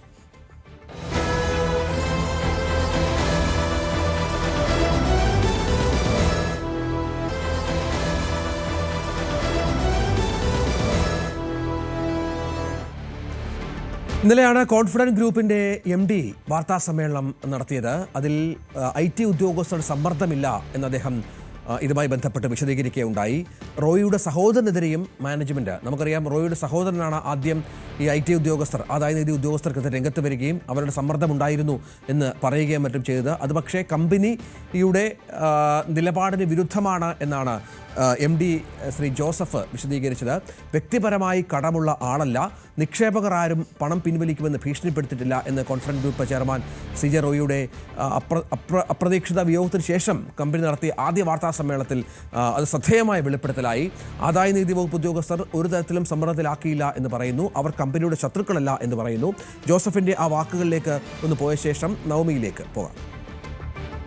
ഈ സഹോദരനല്ലല്ലോ കൂടെ നടക്കുന്നത്, ഈ സഹോദരനല്ല കൂടെയുള്ളത്. ഇവിടെ കമ്പനിയിൽ 2 ചെയർമാനും മാനേജിങ് ഡയറക്ടറും ഉണ്ട്. അതുപോലെ ഇവിടെ ഡയറക്ടേഴ്സ് ഉണ്ട്, അവിടെയും സീനിയറായിട്ടുള്ള ആൾക്കാരുണ്ട്. അവർക്ക് കമ്പനിയുടെ കാര്യങ്ങളൊന്നും അറിയില്ല. അദ്ദേഹം അന്ന് മീഡിയയിൽ അവന് പറഞ്ഞു, ഞാൻ അപ്പം തന്നെ വാൺ ചെയ്തു അദ്ദേഹത്തോട്. വാൺ ചെയ്യുന്ന സെൻസ് ഞാൻ അഡ്വൈസ് ചെയ്യും, ഇങ്ങനെയുള്ള കാര്യങ്ങൾ നമ്മൾ പറയരുത്, അത് ശരിയല്ല. ഒരു വ്യക്തിനെ കുറിച്ചോ മറ്റൊരെ കുറിച്ച് പറയുന്നത് ശരിയല്ല. നമ്മൾ കാര്യങ്ങൾ കറക്റ്റായിട്ട് കണ്ട് ചെയ്യുക, അത്രയേ ഉള്ളൂ. ഇവരെ ഇൻകം ടാക്സുകാരൊന്നും ഒരാളെ അറസ്റ്റ് ചെയ്യാൻ വന്നിട്ടില്ല. അങ്ങനെ അറസ്റ്റ് ചെയ്താൽ നിൽക്കുന്ന ആളല്ല റോയ് സാറും ഞാൻ. ചെയർമാൻ മരിച്ചു, അവിടുത്തെ ഏതെങ്കിലും സ്റ്റാഫ് എന്തെങ്കിലും പറഞ്ഞു കൊടുത്താൽ അതൊരു പെട്ടെന്നുള്ള പ്രതികരണമാണ്. മനസ്സിലായില്ലേ? പലരും പ്രതികരിച്ചിട്ടുണ്ട് അതുപോലെ. നമ്മൾക്ക് അങ്ങനെ ഒരു ഇൻവെസ്റ്റേഴ്സും ഇല്ല, ഒരു കാര്യമില്ല. അവർ തമ്മിലുള്ള ബന്ധം കാസ്നോവ എന്ന മൂവിയിലൂടെയുള്ള ഒരു ബന്ധമാണ്. ആന്റണി പെരുമ്പാവൂർ അതൊരു ഫാമിലി ഫ്രണ്ടാണ് ഞങ്ങളുടെ. അത്ര ബോണ്ടിങ് ആണ് അവരുമായിട്ട്. ഇന്നലെ conference group MD Shri Joseph വിശദീകരിച്ചത് ഉദ്യോഗസ്ഥർക്കെതിരെയുള്ള ആരോപണങ്ങൾ തള്ളിക്കൊണ്ടായിരുന്നു അദ്ദേഹത്തിന്റെ വാക്കുകൾ. ആദായ നികുതി വകുപ്പ് ഉദ്യോഗസ്ഥർ ആരെയും അധിക്ഷേപിച്ചിട്ടില്ല എന്നും ജോസഫ് പറഞ്ഞു. അങ്ങനെ അധിക്ഷേപിക്കപ്പെടേണ്ട ഒരാളല്ല റോയ് എന്നാണ് ജോസഫ് പറഞ്ഞു വെച്ചത്. നവമി ദിനേശ് വിവരങ്ങൾ പങ്കുവെക്കും. നവമി, ഇനി അറിയേണ്ടത് ആദായ നികുതി വകുപ്പ് ഉദ്യോഗസ്ഥരുടെ പീഡനമില്ല, കടമില്ല, നിക്ഷേപകർ പണം തിരികെ ചോദിച്ച പശ്ചാത്തലമില്ല. അങ്ങനെ ഒരു സമ്മർദ്ദവുമില്ലാതെ ബിസിനസ് നടത്തിക്കൊണ്ടിരുന്ന ഒരാൾ എന്തുകൊണ്ട് ഇങ്ങനെ ആത്മഹത്യക്ക് തയ്യാറായി എന്നുള്ളതാണ്. അതിന് പിന്നിൽ മറ്റെന്തെങ്കിലും കാരണങ്ങളുണ്ടോ എന്നുള്ളത് പ്രധാനമായ ഒരു സംശയമായി വ്യവസായ ലോകത്തുണ്ട്. എന്താണ് മനസ്സിലാക്കേണ്ടത്? ഈ അന്വേഷണം ഇപ്പോൾ ഏത് വഴിക്കാണ്?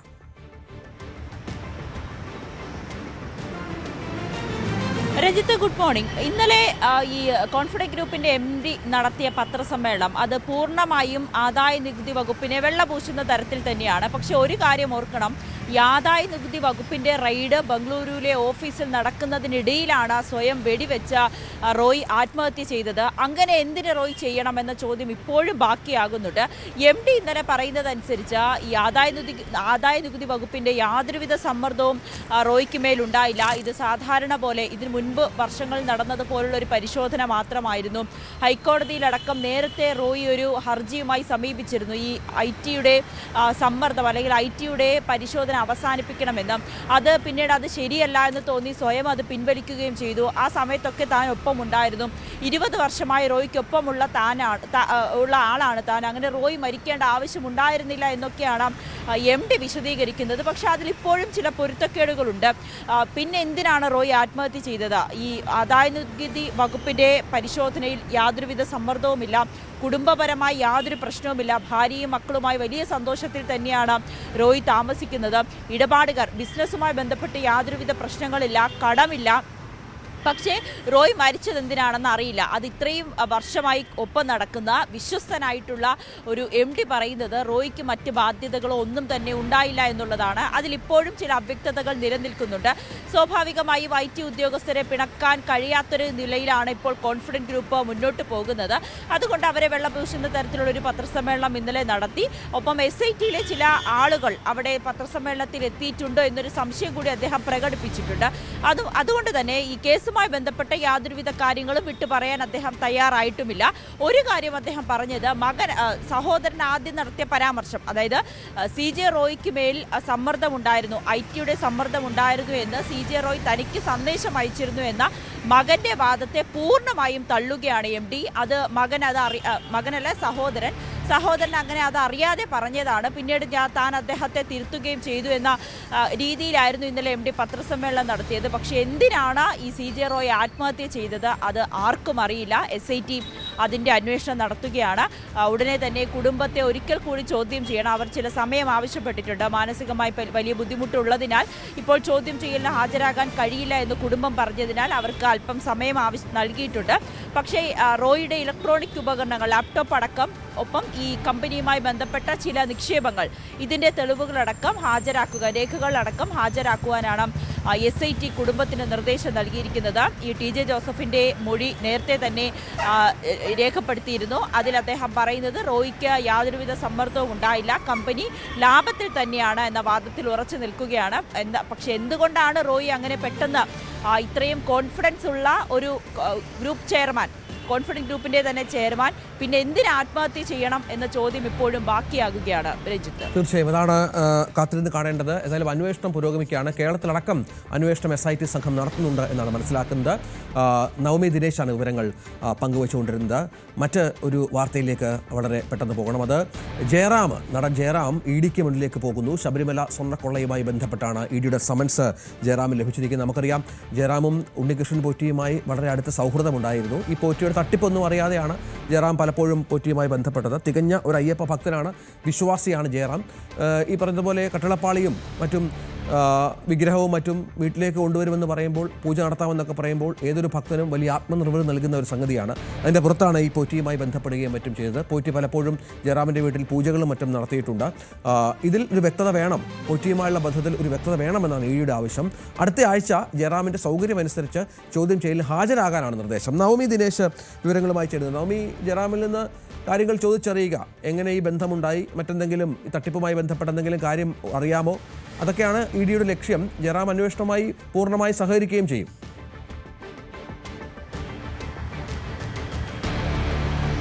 അതെ, തീർച്ചയായും ജയറാം അന്വേഷണത്തോട് സഹകരിക്കും. SITയും നേരത്തെ ജയറാമിന്റെ മൊഴി രേഖപ്പെടുത്തിയിരുന്നു. ഇതിൽ നമുക്കറിയാം ജയറാമും ഉണ്ണികൃഷ്ണൻ പോറ്റിയും തമ്മിലുള്ള പല ചിത്രങ്ങളും വീഡിയോകളും പുറത്തു വന്നിരുന്നു. ഉണ്ണികൃഷ്ണൻ പോറ്റി ജയറാമിന്റെ വീട്ടിലെത്തി പൂജ നടത്തുന്നതും പിന്നീട് ഇവർ ശബരിമലയിൽ വെച്ച് കൂടിക്കാഴ്ച നടത്തുന്നതിൻ്റെ ഒക്കെ ദൃശ്യങ്ങൾ പുറത്തു വന്നിരുന്നു. ഇതിന്റെ അടിസ്ഥാനത്തിലാണ് ജയറാമും ഒരു സംശയ നിഴലിലാകുന്നത്. SIT നടത്തിയ അന്വേഷണത്തിൽ കൃത്യമായി തന്നെ ജയറാം തന്റെ മൊഴി രേഖപ്പെടുത്തി. ജയറാമിനെ സാക്ഷിയാക്കിയാണ് ആ കേസിൽ ഉൾപ്പെടുത്തിയിരിക്കുന്നത്. ഉണ്ണികൃഷ്ണൻ പോറ്റിയുമായി യാതൊരുവിധ സാമ്പത്തിക ഇടപാട് നടത്തിയിട്ടില്ല. താൻ വളരെ ഭക്തനായിട്ടുള്ള ഒരു വ്യക്തിയാണ്, ശബരിമല അയ്യപ്പ ഭക്തനാണ്. അതുകൊണ്ട് ശബരിമലയിലേക്ക് അയ്യപ്പൻ്റെ ഈ പാളിയടക്കം, ഈ ദ്വാരപാലക പാളിയടക്കം എത്തിക്കുന്നതിനും അല്ലെങ്കിൽ പൂജ ചെയ്യുന്നതിനും വീട്ടിൽ ഐശ്വര്യം വരുമെന്ന് പറഞ്ഞതുകൊണ്ടാണ് താൻ അങ്ങനെ ഒരു നീക്കത്തിലേക്ക് നടത്തിയത്. അതിനപ്പുറത്തേക്ക് യാതൊരുവിധ ഈ ഒരു തട്ടിപ്പുമായി ബന്ധപ്പെട്ട് തനിക്ക് പങ്കില്ല, സാമ്പത്തിക ഇടപാടില്ല എന്ന വാദത്തിൽ ഉറച്ചു നിൽക്കുകയാണ് ജയറാം. ഇത് തന്നെയായിരിക്കും ഇഡിക്ക് മുന്നിലും ആവർത്തിക്കുക. എന്തായാലും അടുത്ത ആഴ്ച ചോദ്യം ചെയ്യാൻ വിളിപ്പിക്കുമെന്നാണ് നമുക്ക് അറിയാൻ സാധിക്കുന്നത്. ജയറാമിൻ്റെ സൗകര്യം അനുസരിച്ച് ഉടനെ തന്നെ ഹാജരാകണമെന്ന നിർദ്ദേശമാണ് ഇഡി നൽകിയിരിക്കുന്നത്. ഇഡിയുടെ പ്രധാനപ്പെട്ട സംശയം ഈ സ്വർണ്ണപ്പാളി കേസുമായി ബന്ധപ്പെട്ട സാമ്പത്തികമായിട്ടുള്ള വലിയ തിരിമറി നടന്നു എന്ന് തന്നെയാണ് ഇഡിയുടെയും കണ്ടെത്തൽ. ആ രീതിയിലേക്കുള്ള അന്വേഷണം പുരോഗമിക്കുമ്പോൾ ജയറാമിന് അതിൽ പങ്കുണ്ടോ എന്നതിൽ കുറച്ചുകൂടി വ്യക്തത കൈവരേണ്ടതുണ്ട്. ഒപ്പം പോറ്റിയും ജയറാമും തമ്മിലുള്ള ബന്ധം അത് എത്തരത്തിലാണ്, ഈ തട്ടിപ്പുമായി ബന്ധപ്പെട്ട് എന്തെങ്കിലും അറിവ് ജയറാമിനുണ്ടോ, ഇതൊക്കെയായിരിക്കും ഇഡി പ്രധാനമായും അന്വേഷിക്കുക. രഞ്ജിത്ത്. ശരി നവമി, നമുക്ക് മറ്റൊരു വാർത്തയിലേക്ക് പോകേണ്ടത് അത് ഇന്ത്യ പാക് 2020 മത്സരം. നമുക്കറിയാം നേരത്തെ പാകിസ്ഥാൻ ഈ മത്സരത്തിൽ നിന്ന് പിന്മാറിയ ഒരു പശ്ചാത്തലമുണ്ടായിരുന്നു. അത് ബംഗ്ലാദേശിനെ 2020 പങ്കെടുക്കാൻ ഇടയാക്കാത്ത സാഹചര്യവുമായി ബന്ധപ്പെട്ടായിരുന്നു. വലിയ സാമ്പത്തിക നഷ്ടം ബംഗ്ലാദേശിന് ഉണ്ടായിട്ടുണ്ട് ഈ വിഷയത്തിൽ എന്നാണ് പാകിസ്ഥാൻ്റെ വാദം. അതിനു പകരം ആ സാമ്പത്തിക നഷ്ടം ICC പരിഹരിക്കണമെന്നാണ് ആവശ്യം. അതിനായി ഒരു ത്രിരാഷ്ട്ര ടൂർണമെൻറ്റ് സംഘടിപ്പിക്കണം, അതിൽ ഇന്ത്യയും പാകിസ്ഥാനും ബംഗ്ലാദേശും മത്സരിക്കണം എന്നായിരുന്നു ആവശ്യം. പക്ഷേ ആ ആവശ്യം ICC തള്ളിയിട്ടുണ്ട്. എന്നാൽ അതിനു പകരം Under-19 ലോകകപ്പ് അത് അടുത്ത തവണ ബംഗ്ലാദേശിൽ സംഘടിപ്പിക്കണം എന്ന ആവശ്യം മുന്നോട്ട് വെച്ചിട്ടുണ്ട്. അത് പരിഗണിക്കാം എന്നുള്ള നിർദ്ദേശം ICC നൽകിയെന്നാണ് മനസ്സിലാക്കേണ്ടത്. ഇതിൻ്റെ അടിസ്ഥാനത്തിൽ കൂടിയാണ് ഇപ്പോൾ പാകിസ്ഥാനിൽ പഴയ നിലപാടിൽ നിന്ന് പാകിസ്ഥാൻ ക്രിക്കറ്റ് ബോർഡ് പിന്മാറുകയും ഇന്ത്യയുമായി കളിക്കാം എന്ന നിർദ്ദേശം PCB പ്രസിഡന്റ് മൊഹസീൻ നഖ്വി മുന്നോട്ട് വെക്കുകയും ചെയ്തത്. ഹരികൃഷ്ണൻ ഏറ്റവും പുതിയ വിവരങ്ങളുമായി ചേരുകയാണ്. ഹരികൃഷ്ണൻ, ഞായറാഴ്ചയാണ് ഇന്ത്യയുമായി നടക്കേണ്ട മത്സരം. ഒരുപക്ഷെ അവർ കളിച്ചില്ല എങ്കിൽ ഇന്ത്യക്ക് വാക്ക് ഓവർ കിട്ടും, 2 പോയിന്റ് സുഖമായി കിട്ടേണ്ട ഒരു മത്സരമായിരുന്നു. ഇപ്പോൾ കളിക്കാൻ തീരുമാനിച്ചിരിക്കുകയാണല്ലേ? തീർച്ചയായും രഞ്ജിത്ത്, അങ്ങനെ തന്നെ പറയേണ്ടി വരും. മുട്ടുമടക്കുകയാണ് പാകിസ്ഥാൻ എന്ന് പറയേണ്ടി വരും. പാകിസ്ഥാൻ ഒരു നിലപാടിൽ നിന്ന് ശക്തമായ ടേൺ തന്നെയാണ് എടുത്തിരിക്കുന്നതെന്നും പറയാതിരിക്കാൻ സാധിക്കില്ല. കാരണം ഈ മത്സരം ബഹിഷ്കരിക്കുകയാണെന്ന് ആദ്യം തീരുമാനിക്കുന്നത് പാകിസ്ഥാൻ ക്രിക്കറ്റ് ബോർഡ് തലവനായ മോഹസിൻ നഖ്വി അല്ല, അവരുടെ പ്രധാനമന്ത്രിയായ ഷഹബാസ് ഷെരീഫ് തന്നെയാണ് നേരിട്ട് വന്നിട്ട് പറയുന്നത് ഈ മത്സരം ഞങ്ങൾ ബഹിഷ്കരിക്കുകയാണ് എന്നുള്ളത്. അപ്പോൾ ആ തീരുമാനത്തിൽ നിന്നും പിന്മാറാനുള്ള ഒരു കാരണമായിട്ട് ആണ് മാറുന്നത്. ICCയുടെ 2 പ്രതിനിധികൾ ബംഗ്ലാദേശ് ക്രിക്കറ്റ് ബോർഡിന്റെ മേധാവിയായ അമീനുൽ ഇസ്ലാം ഉൾപ്പെടെയുള്ളവർ ലാഹോറിലെത്തി ചർച്ചയ്ക്ക് എത്തിയിരുന്നു. ഇതിന്റെ ആദ്യത്തെ പ്രസ് മീറ്റ് പുറത്തു വരുന്നത് ബംഗ്ലാദേശ് ക്രിക്കറ്റ് ബോർഡിന്റെ ഭാഗത്തു നിന്നാണ്. നിരവധിയായ പ്രസ് മീറ്റ് മീഡിയ പ്രസ് റിലീസുകളാണ് വന്നിരുന്നത്. അതിൽ ആദ്യം വന്നത് ബംഗ്ലാദേശ് ക്രിക്കറ്റ് ബോർഡിന്റേതാണ്. BCB ബംഗ്ലാദേശ് ക്രിക്കറ്റ് ബോർഡ് ആദ്യം പറഞ്ഞ ഒരു കാര്യം തന്നെ പാകിസ്ഥാൻ ഈ ടൂർണമെന്റ് കളിക്കണം, അതായത് ബംഗ്ലാദേശ് ഞങ്ങളും ICC തമ്മിൽ ചില പ്രശ്നങ്ങളുണ്ട് എന്ന് കരുതി പാകിസ്ഥാൻ ഈ ടൂർണമെന്റിൽ നിന്ന് ബഹിഷ്കരിക്കരുത് അല്ലെങ്കിൽ ഇന്ത്യയുമായിട്ടുള്ള മത്സരം കളിക്കാതിരിക്കരുത് എന്ന് പറഞ്ഞുകൊണ്ടാണ് ആദ്യം ഈ press release Bangladesh cricket board പുറത്തുവിടുന്നത്. അതിന് പിന്നാലെയാണ് ICCയുടെ നിലപാട് വ്യക്തമാക്കിക്കൊണ്ട് ICC പറയുന്നത് പാകിസ്ഥാൻ കളിക്കാൻ തയ്യാറാണ് 15-ാം തീയതി എന്നുള്ളത്. അതായത് പാകിസ്ഥാൻ മുന്നോട്ട് വന്ന് പറയാനുള്ള ഒരു കാരണവും അത് തന്നെയായിരിക്കും. അതായത് ബംഗ്ലാദേശിന് വേണ്ടി ഞങ്ങൾ കളിക്കുന്നു എന്നത് തന്നെയായിരിക്കും അവർ അവർ മുട്ടുമടക്കിയെന്ന് അംഗീകരിച്ചു തരാൻ പോകുന്നില്ല. എന്തായാലും പോലും അത് ബംഗ്ലാദേശിന്റെ തലയിൽ വെച്ചുകൊണ്ട് സ്കൂട്ടാവാനുള്ള പരിപാടി തന്നെയാണ് ഉള്ളത്. പക്ഷെ എന്താ പോലും 15-ാം തീയതി നടക്കാൻ പോകുന്ന ഈ മത്സരം ഏവരും ഉറ്റുനോക്കുന്ന, ക്രിക്കറ്റ് ലോകം ഒട്ടാകെ ഉറ്റുനോക്കുന്ന മത്സരം ഓരോ മിനിറ്റിനും ലക്ഷങ്ങൾ കോടികൾ വിലയുള്ള ഒരു മത്സരമായിട്ട് തന്നെയാണ് അത് കണക്കാക്കപ്പെടുന്നത്. എന്തായാലും ഈ സ്റ്റേറ്റ്മെന്റിൽ പോലും പറയുന്ന ഏറ്റവും പ്രധാനപ്പെട്ട കാരണം ബംഗ്ലാദേശിനെ ഇപ്പോൾ ഈ ടൂർണമെന്റിൽ നിന്നും ബംഗ്ലാദേശ് കളിക്കുന്നില്ല, ബംഗ്ലാദേശ് മാറി നിൽക്കുന്നു, തങ്ങളുടെ അഭിമാനത്തെ ചോദ്യം ചെയ്തു എന്ന് പറഞ്ഞുകൊണ്ട് ബംഗ്ലാദേശ് ഈ ടൂർണമെന്റിൽ നിന്ന് വിട്ടു നിൽക്കുന്നെങ്കിൽ പോലും ICCയുടെ പ്രസ് റിലീസിൽ പറയുന്ന ഏറ്റവും പ്രധാനപ്പെട്ട കാര്യം എന്ന് പറയുന്നത് ബംഗ്ലാദേശിനെതിരെ ശക്തമായ നടപടി ഉണ്ടാകുന്നില്ല എന്നുള്ളത് തന്നെയാണ്. അതും എടുത്തു സൂചിപ്പിക്കേണ്ട ഒരു കാര്യം തന്നെയാണ്. ഇപ്പൊ പാകിസ്ഥാൻ ഇപ്പോൾ ഈ ടൂർണമെന്റ് കളിക്കുന്നു, ഇന്ത്യക്കെതിരെ കളിക്കില്ല എന്ന് പറഞ്ഞ് ഉണ്ടെങ്കിൽ പോലും ബംഗ്ലാദേശിനെ എന്ത് ചെയ്യുന്നു എന്നൊരു ചോദ്യം സ്വാഭാവികമായിട്ട് വീഴുന്നുണ്ട്. ശ്രീ പി രംഗനാഥൻ, ക്രിക്കറ്റ് വിദഗ്ധൻ, അദ്ദേഹം ടെലിഫോൺ ലൈനുണ്ട്. ശ്രീ രംഗനാഥൻ, നമ്മൾ നേരത്തെ ഈ വിഷയം സംസാരിച്ചതാണ്. അന്ന് കടുംപിടുത്തത്തിലായിരുന്നു പാകിസ്ഥാൻ, ഇന്ത്യക്കെതിരെ കളിക്കില്ല എന്നുള്ളത്. ഏറ്റവും ഒടുവിൽ ആ നിലപാട് മാറ്റിയിരിക്കുന്നു ക്രിക്കറ്റ് ബോർഡ്. ഇന്ത്യക്കെതിരെ കളിക്കാതിരുന്നാൽ കനത്ത നഷ്ടമുണ്ടാകുന്നത് പാക് ക്രിക്കറ്റ് ബോർഡിന് തന്നെയാണ്. ആ ഒരു യാഥാർത്ഥ്യബോധത്തിന്റെ അടിസ്ഥാനത്തിൽ കൂടിയാണ് ഈ തീരുമാനമെന്ന് കരുതണം, അല്ലേ? തീർച്ചയായിട്ടും സാമ്പത്തികമായിട്ട് മുന്നോട്ട് പോകണമെങ്കിൽ, അല്ലെങ്കിൽ ക്രിക്കറ്റ് പാകിസ്ഥാനിൽ ഇനി തുടർന്ന് കളിക്കണമെങ്കിൽ സാമ്പത്തികമായിട്ട് അവർ ഇൻഫ്രാസ്ട്രക്ചർ ഡെവലപ്മെന്റും എല്ലാം മുന്നോട്ട് പോകേണ്ടിയിരിക്കുന്നു. അതിന് ഒരു വലിയൊരു കടമ്പയാണ്. ഇപ്പൊ ഇവരെ ഇന്ത്യക്കെതിരെ കളിക്കാതെ പോയി കഴിഞ്ഞാൽ വരുന്ന നഷ്ടം അവർക്ക് നികത്താൻ സാധിക്കില്ല. അപ്പൊ പാകിസ്ഥാൻ തീർത്തും അവർ സറണ്ടർ ആയിരിക്കുന്നു എന്ന് വേണം പറയാനായിട്ട്. ICC വെച്ച നിബന്ധനകൾ പാകിസ്ഥാന് ഒരു ഫൈനൽ വാർണിംഗ് ആയിട്ടാണ് കൊടുത്തത്. പക്ഷേ 1-2 കാര്യങ്ങൾ വിട്ടുവീഴ്ചയ്ക്ക് ICC തയ്യാറായിട്ടുണ്ട്. അത് ഒഴിച്ചു കഴിഞ്ഞു കഴിഞ്ഞാൽ തീർത്തും ഒരു നാണം കെട്ട ഒരു കാര്യത്തിൽ നിന്ന് അവർ വന്നിരിക്കുന്നു എന്ന് വേണം പറയാനായിട്ട്. പാകിസ്ഥാന് വേറെ ഒരു നിവൃത്തിയില്ല. കളിക്കാതെ ഇരുന്നു കഴിഞ്ഞാൽ അവർക്ക് സാമ്പത്തികമായിട്ട് വരുന്ന നഷ്ടം, അത് മാത്രമല്ല ഏറെ ഉറ്റുനോക്കുന്ന, ഇപ്പൊ നമ്മളിപ്പോ നോക്കുകയാണെങ്കിൽ മീഡിയ റൈറ്റ്സ് ആണ് ഇപ്പൊ ഏറ്റവും കൂടുതൽ ഈ മത്സരത്തില്, ഈ ലോകകപ്പിൽ തന്നെ എല്ലാവരും ഉറ്റുനോക്കുന്നത് ഇപ്പൊ ഇന്ത്യ പാകിസ്ഥാൻ മത്സരമാണ്. എങ്കിൽ തന്നെയും പാകിസ്ഥാൻ പിന്മാറിയപ്പോഴും വലിയൊരു ഇമ്പാക്റ്റ് ഒന്നും ലോകകപ്പിൽ ഉണ്ടായില്ല. ഇപ്പൊ പുതിയ ടീമുകളൊക്കെ USA പോലെയുള്ള ടീമുകൾ പെർഫോം ചെയ്യുന്നത് കാണുമ്പോൾ ഇപ്പൊ പാകിസ്ഥാൻ ഇന്ത്യക്കെതിരെ കൂടെ ഇത്ര നന്നായിട്ട് പെർഫോം ചെയ്യുന്ന നമുക്ക് പറയാൻ സാധിക്കില്ല. അപ്പൊ അതുകൊണ്ട് മാറ്റങ്ങൾ വന്നു. എന്തായാലും പാകിസ്ഥാൻ പൂർണ്ണമായിട്ടും കീഴടങ്ങിയിരിക്കുന്നു, വീണ്ടും സറണ്ടർ ആയിരിക്കുന്നു എന്ന് വേണം അവരുടെ ഈ തീരുമാനത്തിനോടുകൂടി നമുക്ക് മനസ്സിലാക്കാൻ സാധിക്കുന്നത്. ശരി, നന്ദി ശ്രീ പി രംഗനാഥൻ ഈ വിഷയത്തിൽ പ്രതികരിച്ചതിന്. വളരെ പെട്ടെന്നൊരു ഇടവേളയിലേക്ക് പോകണം. അതിനുശേഷം മറ്റ് വാർത്തകളിലേക്ക് മടങ്ങിയത്.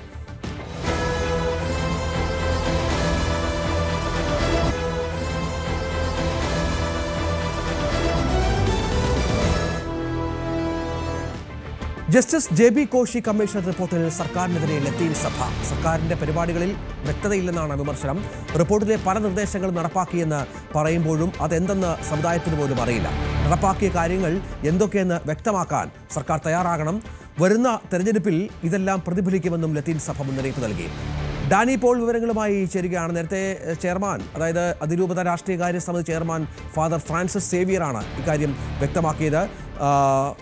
ഡാനി പോൾ ചേരും. ഡാനി, സർക്കാരിന് വലിയൊരു മുന്നറിയിപ്പാണ്. കാരണം മുഖ്യമന്ത്രി തന്നെയാണ് വാർത്താ സമ്മേളനത്തിൽ പറയുന്നത്. അദ്ദേഹം വല്ലപ്പോഴുമാണ് വാർത്താ സമ്മേളനം നടത്തുന്നത്. അതിനിടയിൽ വാർത്താ സമ്മേളനത്തിൽ പറയുകയാണ് JB കമ്മീഷൻ റിപ്പോർട്ടിലെ ഇന്ന ഭാഗങ്ങൾ നടപ്പിലാക്കിയെന്ന്. പക്ഷേ സഭയ്ക്ക് പോലും വ്യക്തതയില്ലാത്ത പശ്ചാത്തലം കൗതുകകരമാണ്. എന്താണ് ഇപ്പോൾ സഭയുടെ പരാതി ഇതിൽ? രഞ്ജിത്ത്, ജസ്റ്റിസ് JB കോശി കമ്മീഷൻ്റെ ശുപാർശകൾ നടപ്പാക്കുക എന്നൊരു ആവശ്യവുമായിട്ട് കഴിഞ്ഞ കുറേ നാളുകളായി ലത്തീൻ സഭ നിരന്തരമായിട്ട് ഇതുമായി ബന്ധപ്പെട്ടുകൊണ്ട് സർക്കാരുമായി ബന്ധപ്പെടുന്നു. അത് ശ്രദ്ധ ക്ഷണിക്കലായിട്ട് പലയിടത്തും തന്നെ അവർ പ്രതിഷേധവുമായിട്ട് ധർണ നടത്തുന്നു. അങ്ങനെ പല കാര്യങ്ങളുമായിട്ട് മുന്നോട്ട് പോകുന്നതിനിടയിലായിരുന്നു മുഖ്യമന്ത്രിയുടെ അടക്കമുള്ള പ്രഖ്യാപനങ്ങൾ വന്നത്. ജസ്റ്റിസ് JB കോശി കമ്മീഷൻ്റെ ഏതാണ്ട് പകുതിയിലധികം ശുപാർശകൾ തന്നെ നടപ്പാക്കിയെന്നായിരുന്നു പറയുന്നത്. പക്ഷേ ഇപ്പോൾ സഭ വളരെ കൃത്യമായി പറയുന്നു, ഇത് തങ്ങൾക്കറിയില്ല എന്താണ് നടപ്പാക്കിയതെന്ന്. സഭയ്ക്ക് വ്യക്തമായ ഒരു അറിവ് പോലും.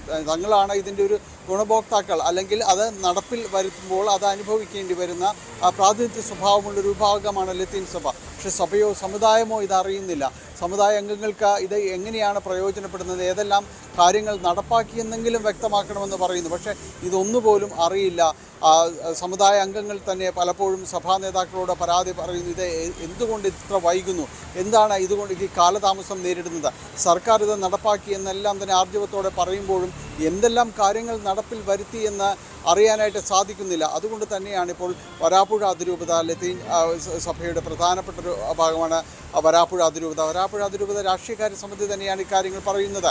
എന്താണ് നടപ്പിൽ വരുത്തിയതെന്നെങ്കിലും പറയാനായിട്ട് സർക്കാർ തയ്യാറാകണം. തങ്ങൾക്ക് ഇതുമായി ബന്ധപ്പെട്ടുകൊണ്ട് ഒരു അറിയിപ്പും വന്നിട്ടില്ല. പലതും നടപ്പാക്കിയെന്ന് പറയുമ്പോൾ ഏത് രീതിയിൽ അത് സമുദായത്തിന് പ്രയോജനം ചെയ്യുന്നു, സമുദായ അംഗങ്ങൾക്ക് പ്രയോജനം ചെയ്യുന്നു എന്നതെല്ലാം തന്നെ തിരിച്ചറിവോടുകൂടി മുന്നോട്ട് പോകാനായിട്ട് കഴിയണം. പക്ഷെ അതൊന്നും ഉണ്ടാകുന്നില്ല എന്ന് തന്നെയാണ് പറയുന്നത്. ഇത് ഒരു മുന്നറിയിപ്പ് പോലെ തന്നെ അവർ സൂചിപ്പിക്കുകയും ചെയ്തു. തീർച്ചയായും അതാണ് ഒരു മുന്നറിയിപ്പായി സർക്കാർ നൽകുകയാണ്. തെരഞ്ഞെടുപ്പിൽ പ്രതിഫലിക്കുമെന്നും പറയുന്ന പശ്ചാത്തലമുണ്ട്. മറ്റൊരു പ്രധാനപ്പെട്ട വാർത്ത, സോഷ്യൽ മീഡിയ ഇൻഫ്ലുവൻസർ രേഷ്മ എന്ന ചിന്നു പാപ്പുവിന്റെ മരണത്തിൽ പോലീസ് അന്വേഷണം ഊർജിതമാക്കി. കാസർഗോഡ് ആദൂർ സ്വദേശിനിയായ രേഷ്മയെ ഇന്നലെയാണ് ആസാദ് നഗറിലെ വാടക ക്വാർട്ടേഴ്സിൽ തൂങ്ങി മരിച്ച നിലയിൽ കണ്ടെത്തിയത്. ഭർത്താവുമായി അകന്നു കഴിഞ്ഞിട്ട് ഇവർ ആൺ സുഹൃത്തിനൊപ്പമായിരുന്നു താമസമെന്നാണ് മനസ്സിലാക്കുന്നത്. ഇവർ തമ്മിൽ പ്രശ്നങ്ങൾ ഉണ്ടായിരുന്നുവെന്നും പോലീസ് പറയുന്ന പശ്ചാത്തലം ഉണ്ട്. സന്ദേശ് എന്ന ഇയാളെ കേന്ദ്രീകരിച്ചാണ് അന്വേഷണം. ഇയാളാണ് ആൺ സുഹൃത്ത് എന്നാണ് മനസ്സിലാക്കുന്നത്. KV ബൈജു ഉണ്ട്. ബൈജു, കലഹങ്ങൾ പതിവായിരുന്നു എന്ന് അയൽവാസികളൊക്കെ പറയുന്നുണ്ട്. എന്താണ് യഥാർത്ഥത്തിൽ സംഭവിച്ചത്? പോലീസ് എന്തെങ്കിലും സൂചനകൾ കിട്ടിയിട്ടുണ്ടോ?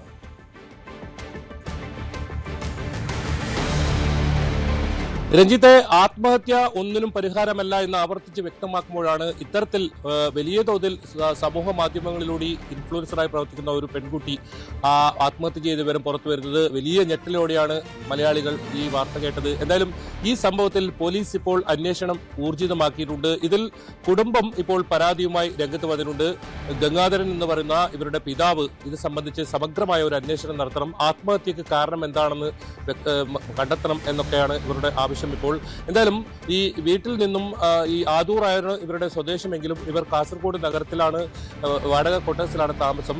അവിടെ ഒരു ആൺ സുഹൃത്തും ഉണ്ടായിരുന്നു. ആൺ സുഹൃത്തുമായി കഴിഞ്ഞ 4 ദിവസത്തോളം വലിയ തോതിലുള്ള ഇവർ തമ്മിൽ തർക്കമുണ്ടായിരുന്നു എന്നാണ് പോലീസ് പറയുന്നത്. അതുകൊണ്ടാണ് ഈ ആൺ സുഹൃത്തിനെ കേന്ദ്രീകരിച്ച് ആൺ സുഹൃത്തിന്റെ വിശദമായ മൊഴി രേഖപ്പെടുത്താൻ ഇപ്പോൾ പോലീസ് തീരുമാനിച്ചിട്ടുള്ളത്. ഏതായാലും ഇവരുടെ വിശദമായ പോസ്റ്റ്മോർട്ടം ഇപ്പോൾ പരിയാരം മെഡിക്കൽ കോളേജ് ആശുപത്രിയിൽ നടക്കുന്നുണ്ട്. ഈ പോസ്റ്റ്മോർട്ടം റിപ്പോർട്ട് കൂടി കിട്ടിയാൽ മാത്രമേ പോലീസ് ഇതിലൊരു വ്യക്തത ഉണ്ടാകൂ. ഏതായാലും കൃത്യമായ ഒരു അന്വേഷണം അതാണ് പോലീസ് ഇപ്പോൾ ഉദ്ദേശിക്കുന്നത്. അതിൽ കുടുംബത്തിന്റെ മൊഴിയെടുക്കും, മറ്റ് സുഹൃത്തുക്കളുടെ മൊഴി രേഖപ്പെടുത്താനും തീരുമാനിച്ചിട്ടുണ്ട്. എന്തായാലും 2 ലക്ഷത്തിലധികം ഫോളോവേഴ്സ് ഉള്ള ഈ രേഷ്മ എന്ന് പറയുന്ന ചിന്നു പാപ്പു കാസർഗോഡൻ തനത് ശൈലിയിലുള്ള വീഡിയോകളാണ്. അത് പാചകവും യാത്രകളും ഒക്കെയായുള്ള വീഡിയോകളാണ്. വളരെ സന്തോഷവതിയായാണ് ഓരോ വീഡിയോകളും ബ്ലോഗിലും അവരെ കാണപ്പെടാറുള്ളത്. അതുകൊണ്ട് തന്നെ ഇങ്ങനെ ഒരു ആത്മഹത്യ ചെയ്യുമെന്ന് ഒരു തരത്തിലുള്ള പ്രതീക്ഷയും ഇവരുടെ കുടുംബത്തിനോ അതല്ലെങ്കിൽ ഇവരുടെ സുഹൃത്തുക്കൾക്കോ ഒന്നും തന്നെ ഉണ്ടായിരുന്നില്ല.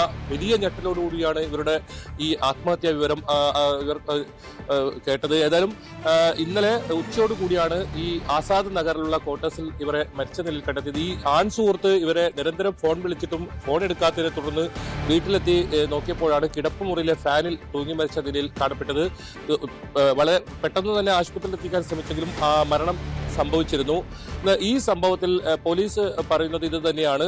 ഈ കഴിഞ്ഞ 4 ദിവസത്തോളമായി ഇവർ തമ്മിൽ വലിയ പ്രശ്നങ്ങൾ ഉണ്ടായിരുന്നു. ഈ രണ്ടാമത് ഉള്ള ആൺ സുഹൃത്ത് നേരത്തെ വിവാഹിതയായിരുന്നു. വിവാഹമോചനം സംബന്ധിച്ച കാര്യങ്ങൾ മുന്നോട്ട് പോകുന്നതിനിടയിലാണ് മറ്റൊരാളുമായി പ്രണയിതാവുന്നതും ഒരുമിച്ച് താമസിക്കുന്നതൊക്കെ ഉണ്ടായിരുന്നത്. ഇവർ തമ്മിലുണ്ടായ ഏതെങ്കിലും പ്രശ്നത്തിന്റെ പേരിലാണോ ഈ രേഷ്മ ആത്മഹത്യ ചെയ്തതെന്നാണ് പോലീസ് പ്രധാനമായും അന്വേഷിക്കുന്നത്. അതുകൊണ്ട് തന്നെ അത്തരത്തിലുള്ള കൃത്യമായ ഇയാളുടെ മൊഴി രേഖപ്പെടുത്തിയതിനു ശേഷമായിരിക്കും പോലീസ് തുടർ നടപടികളിൽ കടക്കുക. ഇതിനിടയിൽ പോസ്റ്റ്മോർട്ടം റിപ്പോർട്ടും വളരെ പ്രധാനമാണ്. പോസ്റ്റ്മോർട്ടം റിപ്പോർട്ട് കൂടി ലഭിച്ചാൽ മാത്രമേ പോലീസിന് ഇതിനൊരു വ്യക്തത ഉണ്ടാകൂ. അത്തരത്തിൽ കൃത്യമായ ശാസ്ത്രീയമായ വ്യക്തത തെളിവുകൾ തേടി പോലീസ് ഇതിൽ പോവുകയാണ്. ഏതായാലും അന്വേഷണം ഇത് സംബന്ധിച്ച് ഊർജിതമാക്കിയിട്ടുണ്ട്. പിതാവ് ഇത് സംബന്ധിച്ച് പരാതിയുമായി രംഗത്ത് വരുന്ന സാഹചര്യം കൂടി ഉള്ള കൊണ്ട് പോലീസ് ഇത് വളരെ ഗൗരവത്തോടെ തന്നെയാണ് എടുത്തിട്ടുള്ളത്. KV ബൈജു വിവരങ്ങൾ പങ്കുവച്ചു. ഇതോടെ 9 മണി വാർത്ത പൂർണ്ണമാവുകയാണ്. ഇനി ന്യൂസ് ട്രെൻഡ്സുമായി KP അഭിലാഷ് ചേരും.